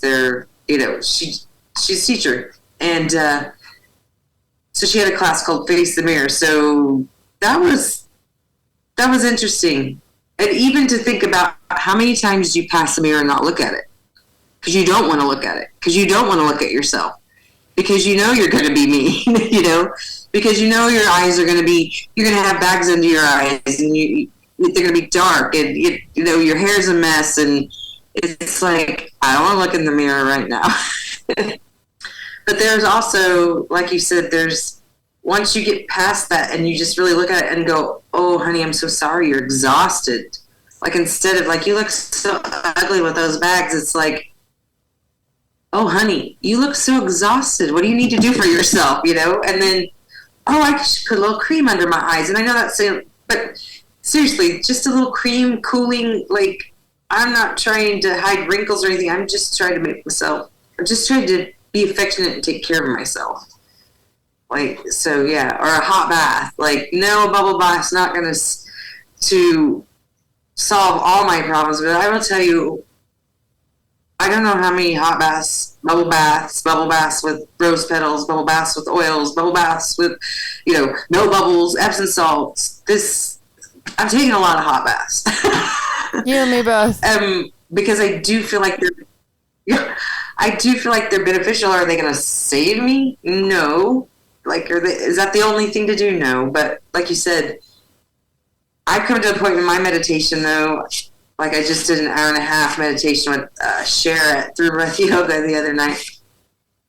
And I did a 2-hour one a couple weeks ago. Like, I walk out feeling like I've been to another realm. I've been in a whole different universe. I'm relaxed. I feel like I'm floating. And I just feel really good. But then there's also that kind of like, now I want to go do things. Yeah, right. Like, I'm going to go live my purpose. I just got cleared out, which I took a Kundalini yoga class from him. And I thoroughly enjoy his energy. Thoroughly enjoy his energy. And after I left the class too, I added some of the tips and tricks that I got from the class in. And I always look forward, like, there's so many people that I want to support, even in the Wichita market, not even including, like, my gosh, the world, right? But just centering it into Wichita. He's not the only yoga studio that I've gone to and want to support. It's definitely harder for me with Monroe because I don't really want to pay a class fee and a babysitter to go in. So I know that there's a years ahead in my time where I'll be able to enter the studios more frequently. But leaving, like, those places are like shelters for me. Like, talk about a safe space. Just go in, you're safe here, we're going to breathe together, close your eyes. My favorite, reverting back to energy work, is probably the things that I've been able to see with my third eye for people during their sessions. And I decided to, like, if you like book an hour session with me, I'll do, depending on like what we're going to do, I'll do like 30 minutes of like an attunement, so to speak. And then I have 15 minutes of an integration machine that I put you on. And then we have 15 minutes of talking. And you'll actually leave with a Post-it of what I saw and what you saw and things that I've personally used that I'm going to recommend. And if you want to take them and use them, that's great for you. If they're not for you, like, put them down. Not everything I do is for everybody, right? But that's really helped me validate a lot of like the third eye visions and really trusting the energy that comes through you. One of the last ones that I had I rented the room out at Psyche and Soul, the one that they have set up for you to come in and work out of, which is great because you just bring your own crystals and the bed's already set up for you and the room is like perfect. And where's that at Psyche and Soul. You can rent. Okay. You can rent. Which rent room did you rent? It's just a ready to go room for energy work, massage, whatever you want to do for like $20. $20 an hour is what you rent it for. Yeah. But it's all ready to go. Bluetooth speaker, lighting, say anything you need to set up your space and your protection. And I was in the middle of just checking things with a pendulum. I wasn't opening and closing chakras because that's not what I dabble in. I just check everything and really talk you through how to go back into yourself, right? And I called on my protection, spirit guides. I work a lot with like Archangel Michael and Jesus and Mary. Right. And there was one point I was over crown chakra and one of her guides said, yeah, can you just go ahead and stand over there on that rug and just start praying? They're like, all we need you to do is hold the space right now. We're actually going to come in. And when my eyes were open, like the clairaudience comes through and I was like, okay, this is totally happening. Like, I'm going to believe this. This isn't the first time it's happened, but it's still like, oh, okay, I'm going to do that. So like I went over and put my praying hands in and put my orb of protection around me, her in the room. And as soon as I closed my eyes, I saw all of her guides step in and they were like just lights shooting off the table. And it was an experience for me as a practitioner because I had never seen it so vivid before, like in my third eye. I've done stuff at my house and I've seen like mild flashes. And then as I'm standing there praying and doing the mantras and everything that I need to do to hold space, a turtle started walking around the massage table and then a horse was standing in the corner. And then a bunch of extraterrestrials started walking out of the corner of the room, like as her like spirit team. And I was like, I just kept praying and kept doing the mantras and I was like, okay, this is great. So the 15 minutes afterwards is to see like what they saw and what I saw and see if it not only validates each other's experience, but just kind of helps us along the way. And she lifted her head off the table and I said, I don't want to go first because I don't want to like plant things in your head that you thought you saw while you were on the table, right? So I said, I want you to tell me where you went as soon as you closed your eyes and you relaxed. And she's like, dude, she's like, I was like out in the galaxy. She's like, and I just kept going and going and going. And I was like, that's great because that's exactly what I saw. I felt like I was in a galaxy photo that just kept going. And I said, did you see any spirit animals? Did you see any guides? Did anybody come in? Because I'll place these white calcite by their ears. And every time I do, they say their ears will ring. And you'll be able to tell how open around like that throat chakra and that crown chakra is. Like some people are like, man, I heard a lot of ringing in my ear. And I'm like, that's great. Your channel is opening up more. And then someone's like, I heard faint ringing. I didn't know if I was actually hearing it or I wanted to hear it. And I'm like, well, I was told that you would hear it, but it's going to be based on your channel. So, again, a lot of the things I do, like I really understand that my body is a vessel for them to work through. But I don't ever want to say like I'm a beginner because I have been doing this and researching it for a while, but the continued education in it and how every experience is different. Like not everybody needs the same oils. Not everybody needs the same place touched on their body. And like, it can't be the same routine every time. And I know like, say if I was like a massage therapist, I would have like a Swedish massage routine. And I'm going to do the same thing. I'm going to do the same thing every time. It's just, here's your hour of a Swedish massage, like do it and go. But these are very... Well, that's what Go ahead. I was just going to say that I had a friend who went to massage school and we actually took Reiki together.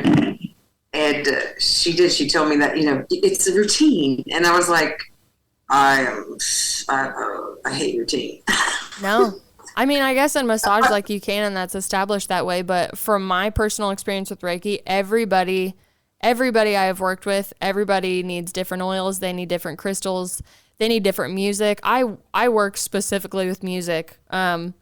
just like I pick it for the podcast episodes right before the episode. It's never really pre-planned. I sit there, I link my phone up, and I talk to God, I talk to Jesus, I talk to Mary, I talk to my guides. I really protect my space, and I'm like, what do they need, right? Because this isn't about me being all egotistical, like, I'm going to heal you today. I'm like, hey, some energies that we still have limited knowledge on are going to work through me, and they're going to help me. But the more I educate myself, they're able to pull up that knowledge and that information for me and be like, okay, this is what you need to do now. This is what you need to do now. But I still think there's importance in going and putting yourself in front of people like Jennifer and going out to any other people that are certified, in the certification program to teach it. But again, what I've found is like not one person's, not only just like one person, but you can have a repeating client. Like I've seen this girl 3 times, and each time it blows my mind how different it is. And again,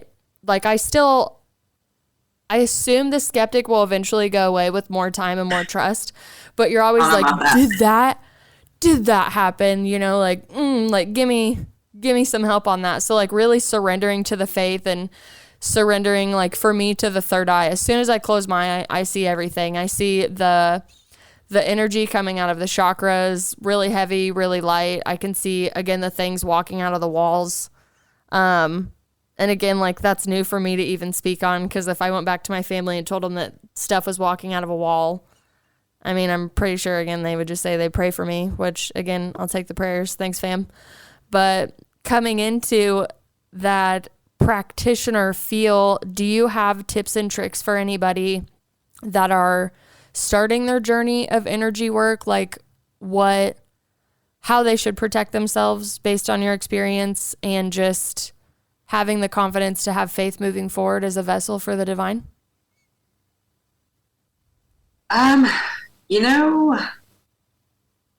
Protecting yourself. I think for me, it's been a journey again, like you said, like I was open to Reiki and didn't have a long, like I wasn't there every week and sharing I think we've shared on Sundays when I was doing it with Jennifer. So I walked around forever just open. And even now, I think as I move forward, I'm learning more how to be more protective of myself. And what's funny is I still feel like I'm pretty resistant to my gifts, because you're talking about I see this and I see that, and other people talk about I see this and I see that, and I'm like, I don't see anything. But as you were talking, I'm like, and when I've been in the last couple of meditations, why I'm in that meditation mode and I'm out of my body and I'm in my experience, I feel like I jump through people's timelines. I don't know the people, but I feel like I'm like in somebody's life, and they're talking and they're saying things and exchange, like handing people potatoes, and I'm kind of like, and I'm like, breathe, because it's like you've gone into whatever thought or whatever, like you don't like breathe. You're supposed to be meditating, and but maybe that's just me now connecting with, like, learning to see other people and seeing things. So it's interesting. I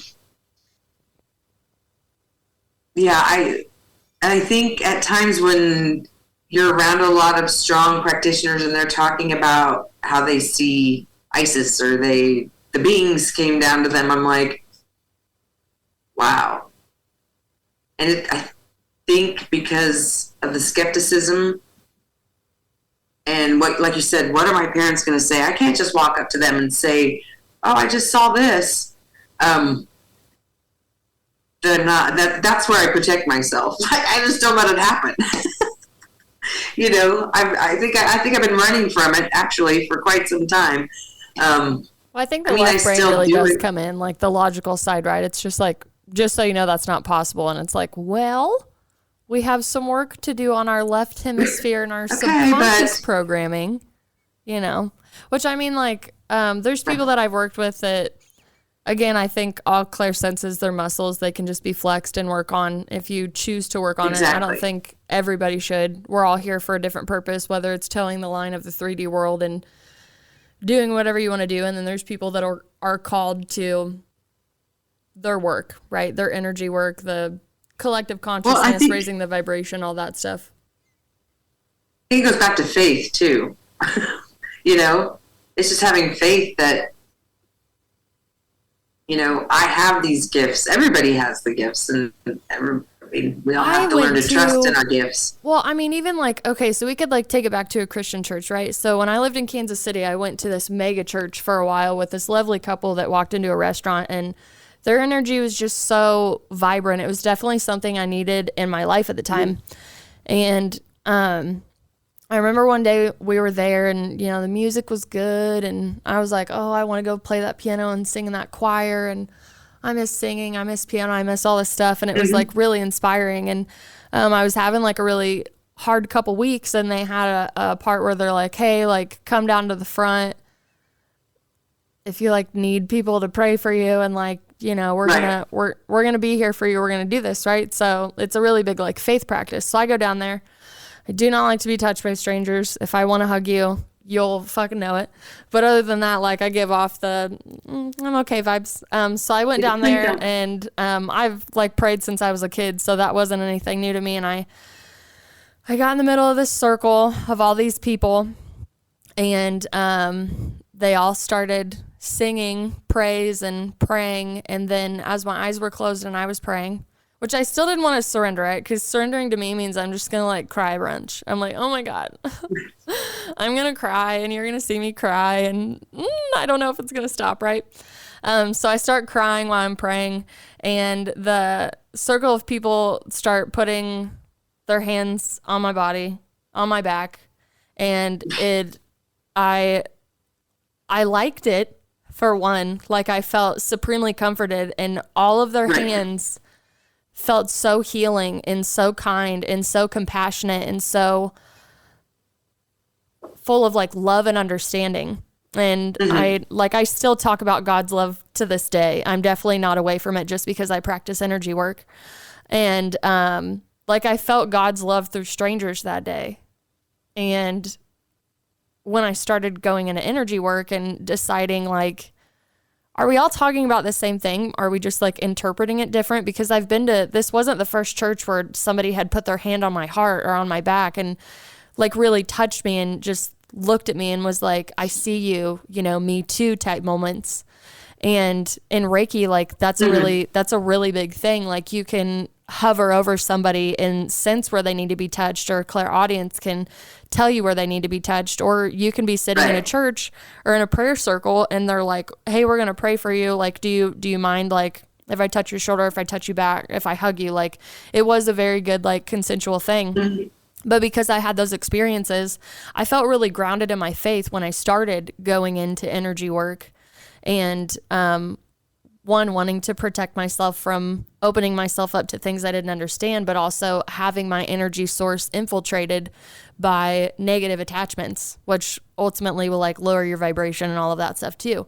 So like you, I mean, there's a bounce between like fear and faith. Am I crazy? Is this mental illness? Is this what I'm supposed to be doing? Oh my gosh. Like, of course it's real. Energy's all around us. We're energetic beings. Like, our body holds our soul, you know, consciousness comes from here, air quotes, all of that. But like, I've had plenty of religious experiences that have actually validated my energy experiences down the road.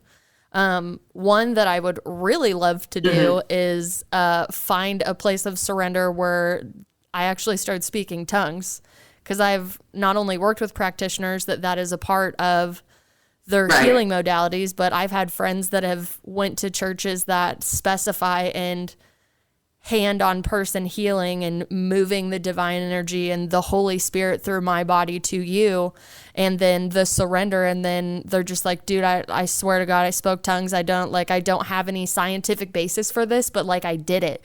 And I wholeheartedly believe, like, however God, source, prime creator, Sophia, whatever you want to call it, comes to you, we're still all vessels for the divine. But if you don't have faith, then yes, you can be easily infiltrated by other negative entities and experience. And I think that's where the fear mongering of possession and don't touch this and don't do that or da-da-da-da-da-da-da. But at the end of the day, like, religion has backed up my energy work tenfold. And I've seen Jesus and Mary in my meditations. I've sat with Jesus my whole life. That dude used to ride my passenger seat and tell me everything's going to be okay when everybody else was like, you need Jesus. I'm like, I got him. Okay. Quit condemning me and judging me. He doesn't like that either. And then Kuan Yin, like the violet flame, mother of compassion, fertility. Her masculine is Avalokiteshvara. So like they're two very good like divine masculine, divine feminine counterparts that I love to work with. I remember the woods behind Psyche and Soul where we go do a lot of soul retrieval back in the woods. Definitely. You know, like you walk down there and you're awake. A couple of classes ago, we were getting ready to go do like a Mother Moon thing. And I always we're taught to like say thank you and honor nature. And before you walk through the tunnel to go into the woods, that's really sacred. The first night that I went in there, I started hearing Avalokiteshvara just chanting over and over, which was the divine masculine counterpart coming in. And that was the first time that I had heard his name because I had only meditated with Kuan Yin. And I know for you, and you're like, okay, like people talk to me about like seeing and working with these people, but like really if you, like before I had my experiences, because it's still like I would say a couple years new to me, before I had my experiences, I sat in those same classes and with those same people like you, and I was like, wow, how do I get that experience? You know, how do I open myself up to that? And then, you know, through these practices, through faith, through belonging and raising your vibration, however you choose to, you'll have that experience, right? And then you're like, aha, now I get it. Now, okay, now it's resonated, it's went through me, I have the direct experience, and like your faith kind of grows a little more is the best way that I can say about that. I also say though that, and I've heard other people say this before too, it's like, but do I really want to see those things? Yeah, and I mean, again, like the fear will shut it off, right? So when I first woke up, I was seeing like dead people everywhere. And I had seen dead people like my whole life, but obviously they're like, hey, ghosts don't exist. Like, you didn't see that. And I was like, okay. But I just kept seeing them everywhere. Like houses I would move into, schools I would go to. Like Quincy, Illinois is just like a huge haunted town. I used to read books about it too. And when I like woke up, I was fucking terrified because I was seeing dead people. And I went to my friend Connie at the New Age Center who had a similar experience where she was sitting in a hotel one time and she realized everybody around her was dead. And like this waiter that was talking to her, I'm pretty sure is how the story goes, was like dead. And like their mouths weren't moving, but then other people's mouths were moving and like their clothes were not of the time is the best way. And she looked around and just like immediately like that mediumship had just opened on her without her even knowing. And she ran out of the hotel restaurant screaming. I'm pretty sure is how the story goes. She's coming on later, so I'm sure she'll clarify any details for me. And so I went to her immediately because I had seen her just to get readings from her to connect with some past loved ones and get some spirit team advice. And I sat there and I would just be like, hey, I don't know if this is my imagination or like, what is this? Have you experienced this? Have you experienced this? And she was able to give me like scientific terminologies, definitions. She gave me other people that have had similar experiences as me and how like they woke up to the things that they were seeing. And she was saying like fear shuts all your senses down. Like not only does trauma suppress senses, but they also supremely suppress your spiritual senses and your connection with the divine. She's like, so if you fear seeing the apparitions of the dead people, it's going to go away. Like it's your third eye's going to shut. But my clairaudience has always been on, whether I realized it or not at the time. And when you kind of like, when people say like, when you accept Jesus Christ as your Lord and Savior and you do not deny his name and he will be there for you and all of that fun biblical stuff, it's the same thing with the clairsenses. Like if you really want to open your third eye, look into the practices. It's completely possible. But you're going to go down the biggest rabbit hole of your life. You're going to be peeling away illusions, and it's basically like the Moldavite of your life, because shit's going to be flipping around everywhere. You're going to see a lot of things that really want to push you back into your comfort zones. And my comfort zone was not seeing dead people. And now, you know, I think there's probably a lot of people. Yeah, I'll see an apparition, right? Like 4D stuff every once in a while, and I'm like, let's just stick with the spirit guides and like Jesus and all of them. Like, right. You know, like I'm good with that and meditation and closing my eyes and seeing it in my third eye. If my spirit guides want to come to me like physically manifested, got you. If like past loved ones want to come and hang out with me, I got you. But like you, like I can identify with those first moments where I'm just like, that's really cool that you hung out with all of those really awesome ascended masters yesterday, and you know, you told me what they wore and what they said to you and the things that they sent to you. And it's a muscle. You have to practice it, and it definitely comes down to intention and faith-based anything. You know, it's as you're talking about that, and I feel like a lot of it is fear. A lot of it is beliefs I've been taught, how we live.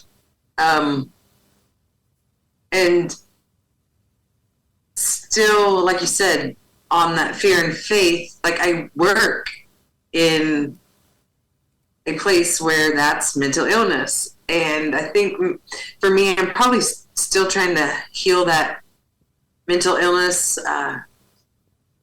One, because it runs in my family. Two, I've been hospitalized. So I think the fear of being hospitalized again by my family is like real. I felt that way when I first woke up though too. I was like, do I just need to go to a mental institution? Is this what they call like a mental breakdown? Because I'll go believe the doctors. They know everything about spirit and science. Well, and I don't believe the doctors anymore because I believe they totally misdiagnosed me and they didn't know what was going on. Again, like like kind of the opposite, but same as like you see a woman who's eating apples and nothing else and looks like thin and happy and, you know, because she's fitting in this. Same thing with like when you're in the hospital, like they're not listening to you. They're taking what they want to hear and they're turning it into a diagnosis and then shoving a medicine in your mouth and like, go on. It's like, wait, you guys didn't hear me. So that's probably it, as well as that there's some fear of being, and it's come up even in relationships, like, you know, you're crazy, you know. Mm-hmm. So I don't know. I do definitely feel like I run those two paths. Well, not just with my spirituality, with my child, with my daughter. You know? For sure. Which I do want to pull apart something that you just said, like, especially in relationships. I'm not single, I'm married. So my husband has been here from the moment that I had to come back to him and be like, I'm different. Something happened to me. This is what I think happened to me. I'm going to do my own research. Mm-hmm. But he's, like, really seen the evolution of me, especially in the past 4 years. And what I've noticed in my research is the divine feminine not only coming back full force and reclaiming her stake in the world, society, collective energy, but the masculine collective is going to be slower to wake up. They are also traumatized. They have a lot of, they're supremely left brain, right? And since we all have like masculine and feminine in both of us, I'm not just pertaining it to just like men and women. Like there's women that could also be considered a divine masculine in this incarnation. But I've noticed just through my personal journey that like it's the job of the feminine to wake up first. Like they probably are more spiritual anyways along the path. And the masculine just kind of has to follow like the egotistical, I need to go make money, I need to go support, I need to do all of this type stuff. So especially in your circumstances, like you're a feminine that's rising and waking up into embodying who she's supposed to be and more of the work that you're supposed to do. outside. And out of the logical male. Yeah, and out of the logical male. Masculine. But you also know that your masculine side is preventing you, that skepticism, that subconscious programming. And even how you said that mental illness runs in your family. Like anytime anybody says, oh, it runs in my family, that's, you look into DNA, grab the Gene Keys book, and research generational trauma. Because what I found is there's an influx of people here stomping out their generational trauma, but you don't know how to get rid of that until you actually educate yourself on it. So you don't get to just wipe it away, right? With just being like, oh, it runs in my family, there's nothing we can do about it. And I'm like, oh, actually you can, but it's a lot of fucking work. Right. You know, why did I choose to be the one? Yeah. And you get to flex your like feminine warrior. You're like, rah, here I come, feminine rise.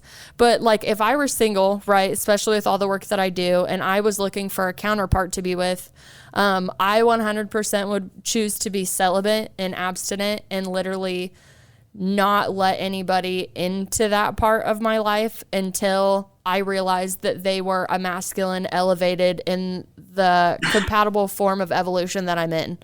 And so, go ahead, cut me off, do it. Tell me. Celibacy.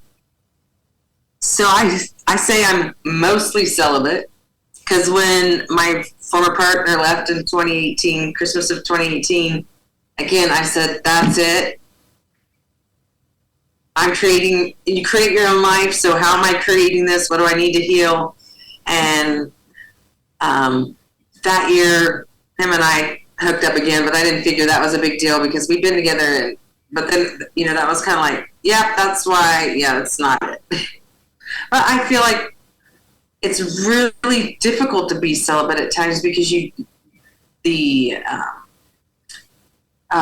starvation of touch and just the desire alone to want that human connection. The desire to be pleasured, it's like, I want to be pleasured. Yeah.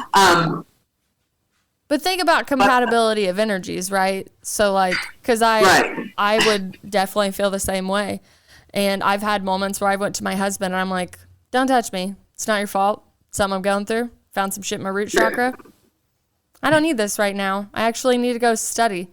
And I started studying cosmic sexuality, linking up your energy centers on breath work, meditation, proper communication, like building the relationship with intimacy, not using sex as intimacy, but conversations, reading books together, exploring the world together, going on a walk, just like making sure that you can a bedtime story. Yeah, read me a bedtime story. Yeah, just like friendship type stuff, right? But the human connection and wanting to be pleasured and wanting to be touched, I had to really identify, is this surface level desire that I'm doing? Like, because you shouldn't feel depleted after sex if you're doing it right. I mean, I know that it's tiring and a lot of kinky shit happens, but there's a way to just like, so it shouldn't leave like this part, like from your throat down all the way. It shouldn't leave you feeling like energetically depleted, like being sucked by a vampire. Just like everything's gone. So when I started doing my research, even I went back to my husband. I was like, we've been fucking wrong. Did you know this? I love you, right? But I just found out I've been having sex wrong my whole life. And that honestly took a little bit of convincing for him because he's like, what are you talking about? But I was just like, listen, like I've been studying like Tantra. Kama Sutra is definitely just like a sex guide, but I've been studying all of these ancient energy practices where your physical bodies are actually the translators for your energy bodies. Exactly. And if we link up properly, we could do some shit, man. Like, it doesn't have to be just like two people, using our bodies to jerk each other off, so to speak. And I mean, I know that you could go into even like self-pleasuring and like masturbation and all that, which I mean, I have a couple sex coaches coming on the show that are talking about taking your power back through understanding your own body. I know there's a lot of people that have been taught wrong. I don't want to say like wrong, but they don't really like the way that sex was introduced to them. And I'm one of those people where I was just like, I would just love to start all over and just really like wipe the slate clean and forgive myself for the things that I didn't know, take the new education that I've gotten and come back to my partner and be like, okay, so today we're going to learn how to make out. But before, Right. we're going to meditate and do breath work and look closely and intently into each other's eyes, you know? Each other's And again, eyes. like my husband is on his own life journey. I hold a lot of space for him, holding a lot of space for me, because I think it would be hard for him with all the things that he has to do and all the things he's responsible for to come home and have someone that has the frequency that I vibrate on. Like, we're not always compatible, and we are very transparent with it, so we don't act out on each other incorrectly. And I mean, just even a couple days ago, like he came home from like a work event and he was really happy. And he's like, can you see that all I want is affection from you right now? And I said, can you see that I literally do not want to touch anybody but the dogs and watch Big Bang Theory and just zone out? I'm like, our frequencies aren't compatible. We don't need to beat each other up over this. I'm like, you want affection. I can't give it to you. I'm not going to give you false energy because I can't fucking fake shit now. So try again tomorrow. Love you so much. And he's just like, you know, and for someone who like isn't doing the level of work that I'm doing, because again, he has his masculine role to play in our life, it's kind of confusing to him sometimes. But we don't, it's not like we take it out on each other. We have moments where like we like, but I give him a lot of credit for dealing with the things that I've done, because I don't think any husband just wants to be continuously cut off from their wife. And I'm like, it's not you, it's not you, it's me. Like I'm healing. I'm doing things that I wish that I would have done before I met you, but I think that you are also a catalyst. Like, you've provided me a safe space and a consistent home for years, and I've never had a safe and consistent enough place to do that. So I commend you for what you're doing. But again, babe, we've been having sex wrong. Isn't that funny? I mean, it was good, but apparently we can be better. And when we're done, we get to go like create or do something. So I don't know. That's kind of like we my get to go travel the universe. Like, we can go travel through the stars. Dude, I am telling you, if you want to check out some mind-bending shit about just cosmic sex, right? Just linking up the chakra systems and cycling the energy between each other. Like, there's it's on Instagram. It's called Learning Cosmic Sexuality. They actually just made a movie that I still need to watch. But you can just search through their posts and kind of read like their facts and how they teach, and you can even take a course on it. And I'm laughing because I'm like, that's going to make it even more difficult for me to date. But that's what I'm getting to, is you can spend your time, like, if you're lonely and you desire that touch, like, yeah, filter through the 8 billion people in this world. That's fine. Deplete your energy over and over. Like, right. I'm not saying anything's wrong with that. I'm just saying, like, when you actually understand that celibacy is more about educating yourself better and finding that true, compatible, energetic counterpart, that's worth fucking waiting for. I don't want to plug, again, speaking from a single perspective, I don't want to plug somebody's flash drive into my computer over and over and get a fucking virus. Like, especially when you understand, like, how long their energy's in you. The energy. Yeah, like, please don't bring your energy toward me. Don't do that. Like, I know that I'm kind of like an overqualified virgin now. That's super cool. I think that's also the satire of my life. But for anybody out there that is really fucking tired of just surface level sex and realizing that desire kind of is a lower frequency at the end of the day, like, I highly recommend just like taking a break and educating yourself, because for real, I was doing it wrong, man. I thought I was good, but apparently there's better out there, and I'm willing to educate myself and go through the process again. I'm definitely not going to do like the church version of re-virginizing myself for 7 years, because I think my husband would leave me. But he has been super patient when I come up to him, and I'm just like, no touchy, I'll let you know. And he's just like, okay. Well, I think it's good. I mean, I am lucky. I've been practically celibate since the beginning of 2019. I mean, I've made a few mistakes in there, and it really does show you what you want. You look at your past relationships, how they went, how the sex was, and it was just like, well, even how you felt afterwards. Yeah. Like when I retrospect and how I felt thought afterwards. about how I felt afterwards with like all the things that I'd already done, I was like, oh shit. Like talk about an indicator right there. Like how do you feel as a female, whether you climaxed or you didn't?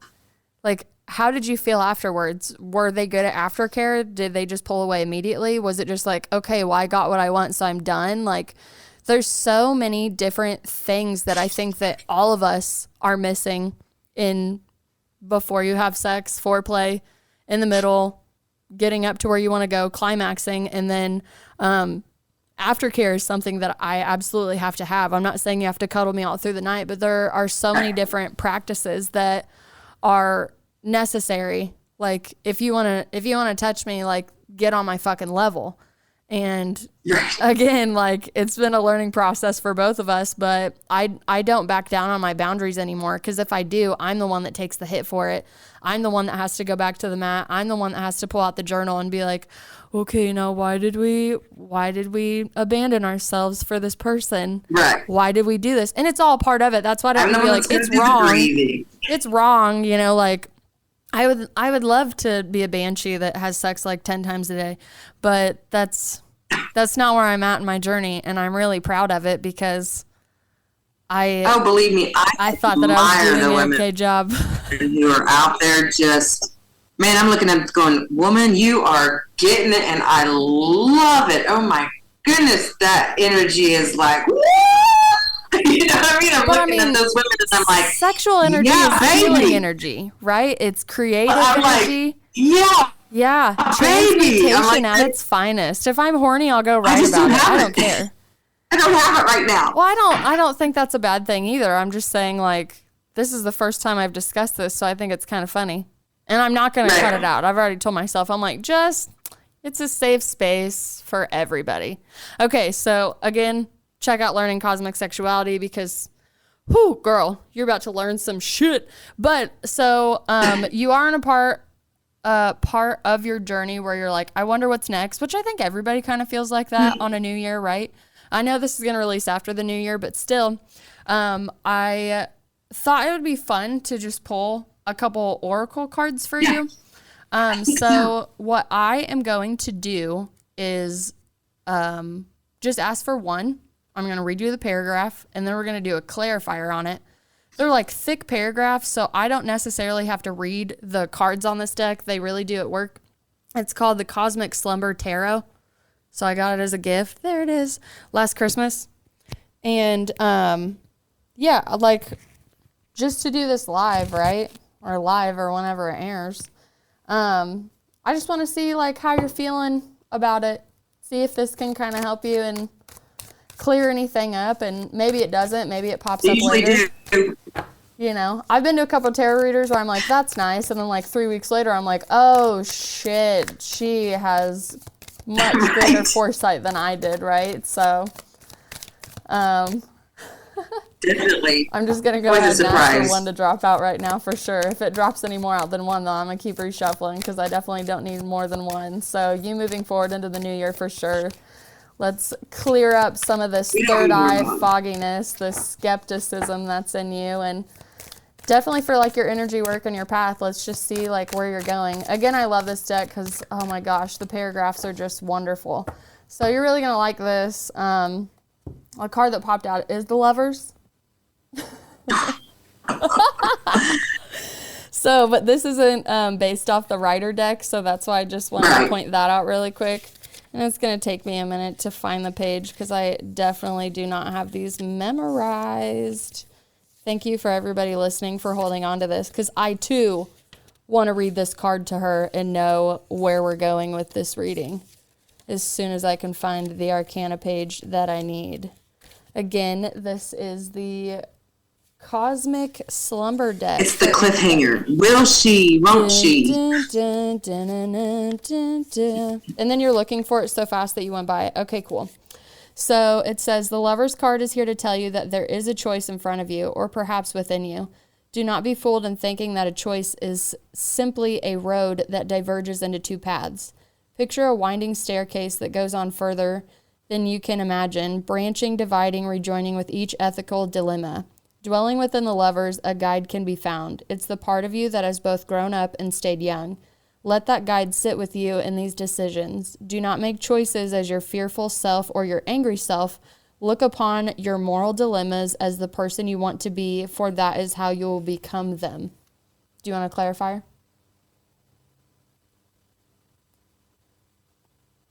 Moral dilemmas. Moral dilemmas. We're doing it. We're doing it. Let's see what pops out moving forward into 2023. I identify with a lot of the places. I mean, I'm still in a lot of places that you are, but I also I just build tips and tricks for myself, right? I'm just like, hey, no. We're busting out of this cycle. This is not, we're doing big dick energy now, baby. Big dick. That's what we're doing. Anaconda's over here. Anyways, let's get a clarifier for the Lovers over here. Oh, that's perfect. The Magus. This should be easier to find because it's on the front of the Arcana. So this says, the Magus emerges when the dream has truly begun. In the ground around you lies the growing potential of your creative spirit. Tend to that garden with the tools of your craft and watch what may flourish. But be wary, within the tangles of flowers and leaves lies mystery, trickery, and illusion. With the start of a new adventure, one must be careful to watch for a mirage. Not every splendid scene is made for you. Above you, branches grow downwards, handing you the aspects of yourself that will soon come into play. These grow directly from the sky itself. In your hands you hold one object that is many, the pen, the candle, the brush, and the wand. Whatever expression of your will you require to create. Keep your eyes on your passions and don't look backwards. Focus on what drives you forward, for everything you need is ahead. I hope that feels good to you. It felt good to me. I saw your face. The listeners can't see your face, but you're like, I mean, you don't have to expand on anything because I know that they're super introspective. Oh, okay. What'd you say? Wait, you slowed down again. I said I didn't hear what you said because you slowed down again. Oh, it's okay. I just said you don't obviously have to get in super details of it, but I really hope that it helped you, especially with all the internal things that we have going on, and then we get validated through these tools. That's probably my favorite. And again, I asked for one card. If more than one card drops out, I reshuffle. If I need a clarifier, I drop a clarifier. If I don't need a clarifier, again, I'm really connected to my clairaudience too, so I have a clear channel of how to use the cards. But this is one of my favorites because I don't necessarily have to read the cards like the Rider deck. The Rider deck, I mean, yeah, I studied that for a while and I'm still studying it. But this one's super good because the paragraphs are just very, very fitting no matter what they drop out as. I usually use this. I'll do 5 deck spreads depending on if I need to. And this will be one of the last decks that I throw over everything is just a confirmation. And you're really just supposed to take it into yourself. If your intuition says it's for you, it's for you. If it's not, it's not. And I think that's one of the things that I like to point out about tarot, especially if I'm about to read somebody. I'm just have you had a reading before? Do you do you believe the Hollywood of it? I can't give you winning lottery numbers, but I can tell right now that you're worried about this, this, and this based on the cards that just dropped. Would you like to, give me access to your energy so we can explore this more? And again, I want to be a safe space, but I also feel like the cards protect me because they put a barrier between you and that person. If you're just sitting there talking to them, they're like, how the hell do you know all this? I'm like, I don't. It's a channel. It's running through me. And I have faith and I've accepted my gifts and now I'm working on them. But this is the first time that I was actually called to do a reading on someone that came on the show. The last time I got a reading on the show for me, and it was supremely validating. But I really do hope it helps, and I really do appreciate you coming on the show today to wind through both of our stories and our skepticisms and the trials and tribulations of even just everyday life. You've definitely you've definitely packed a lot into your contract this life, but you Yes, you are a definitely. vibrant being. I still remember you bouncing up to me the day I met you, and I mean, I don't pick up and spin strangers around and tell them how much I love them, but if you were open to that, I would have done it to you that day, because you were truly, truly a vibrant person. So whatever you're struggling with, it will pass. You know, the mountain can't get any bigger is what my mom always told me. So you can, the mountain can't, right? So That's right. is there anything you want to say to our audience before we introduce the music? I just say follow your own path and never, ever give up. Ever. Yeah, definitely. Well, nah, I always say this is my favorite part, and I mean, the guest is my favorite part, but we all know how I feel about music, so Oh, my goodness. right. Vitality Exposed is going to bring us a concert clip from a Kaleo show I went to at Arvis Bank Midland Theater in Kansas City. I wish I remember when I went, but this beautiful clip from Kaleo, their band from Iceland, I was fortunate enough to see. My best friend bought me tickets for the show. It's called I Can't Go On Without You. And I'm telling you, this guy's voice, whew, hold on, girl. Hold on. All right. All right. I'm ready.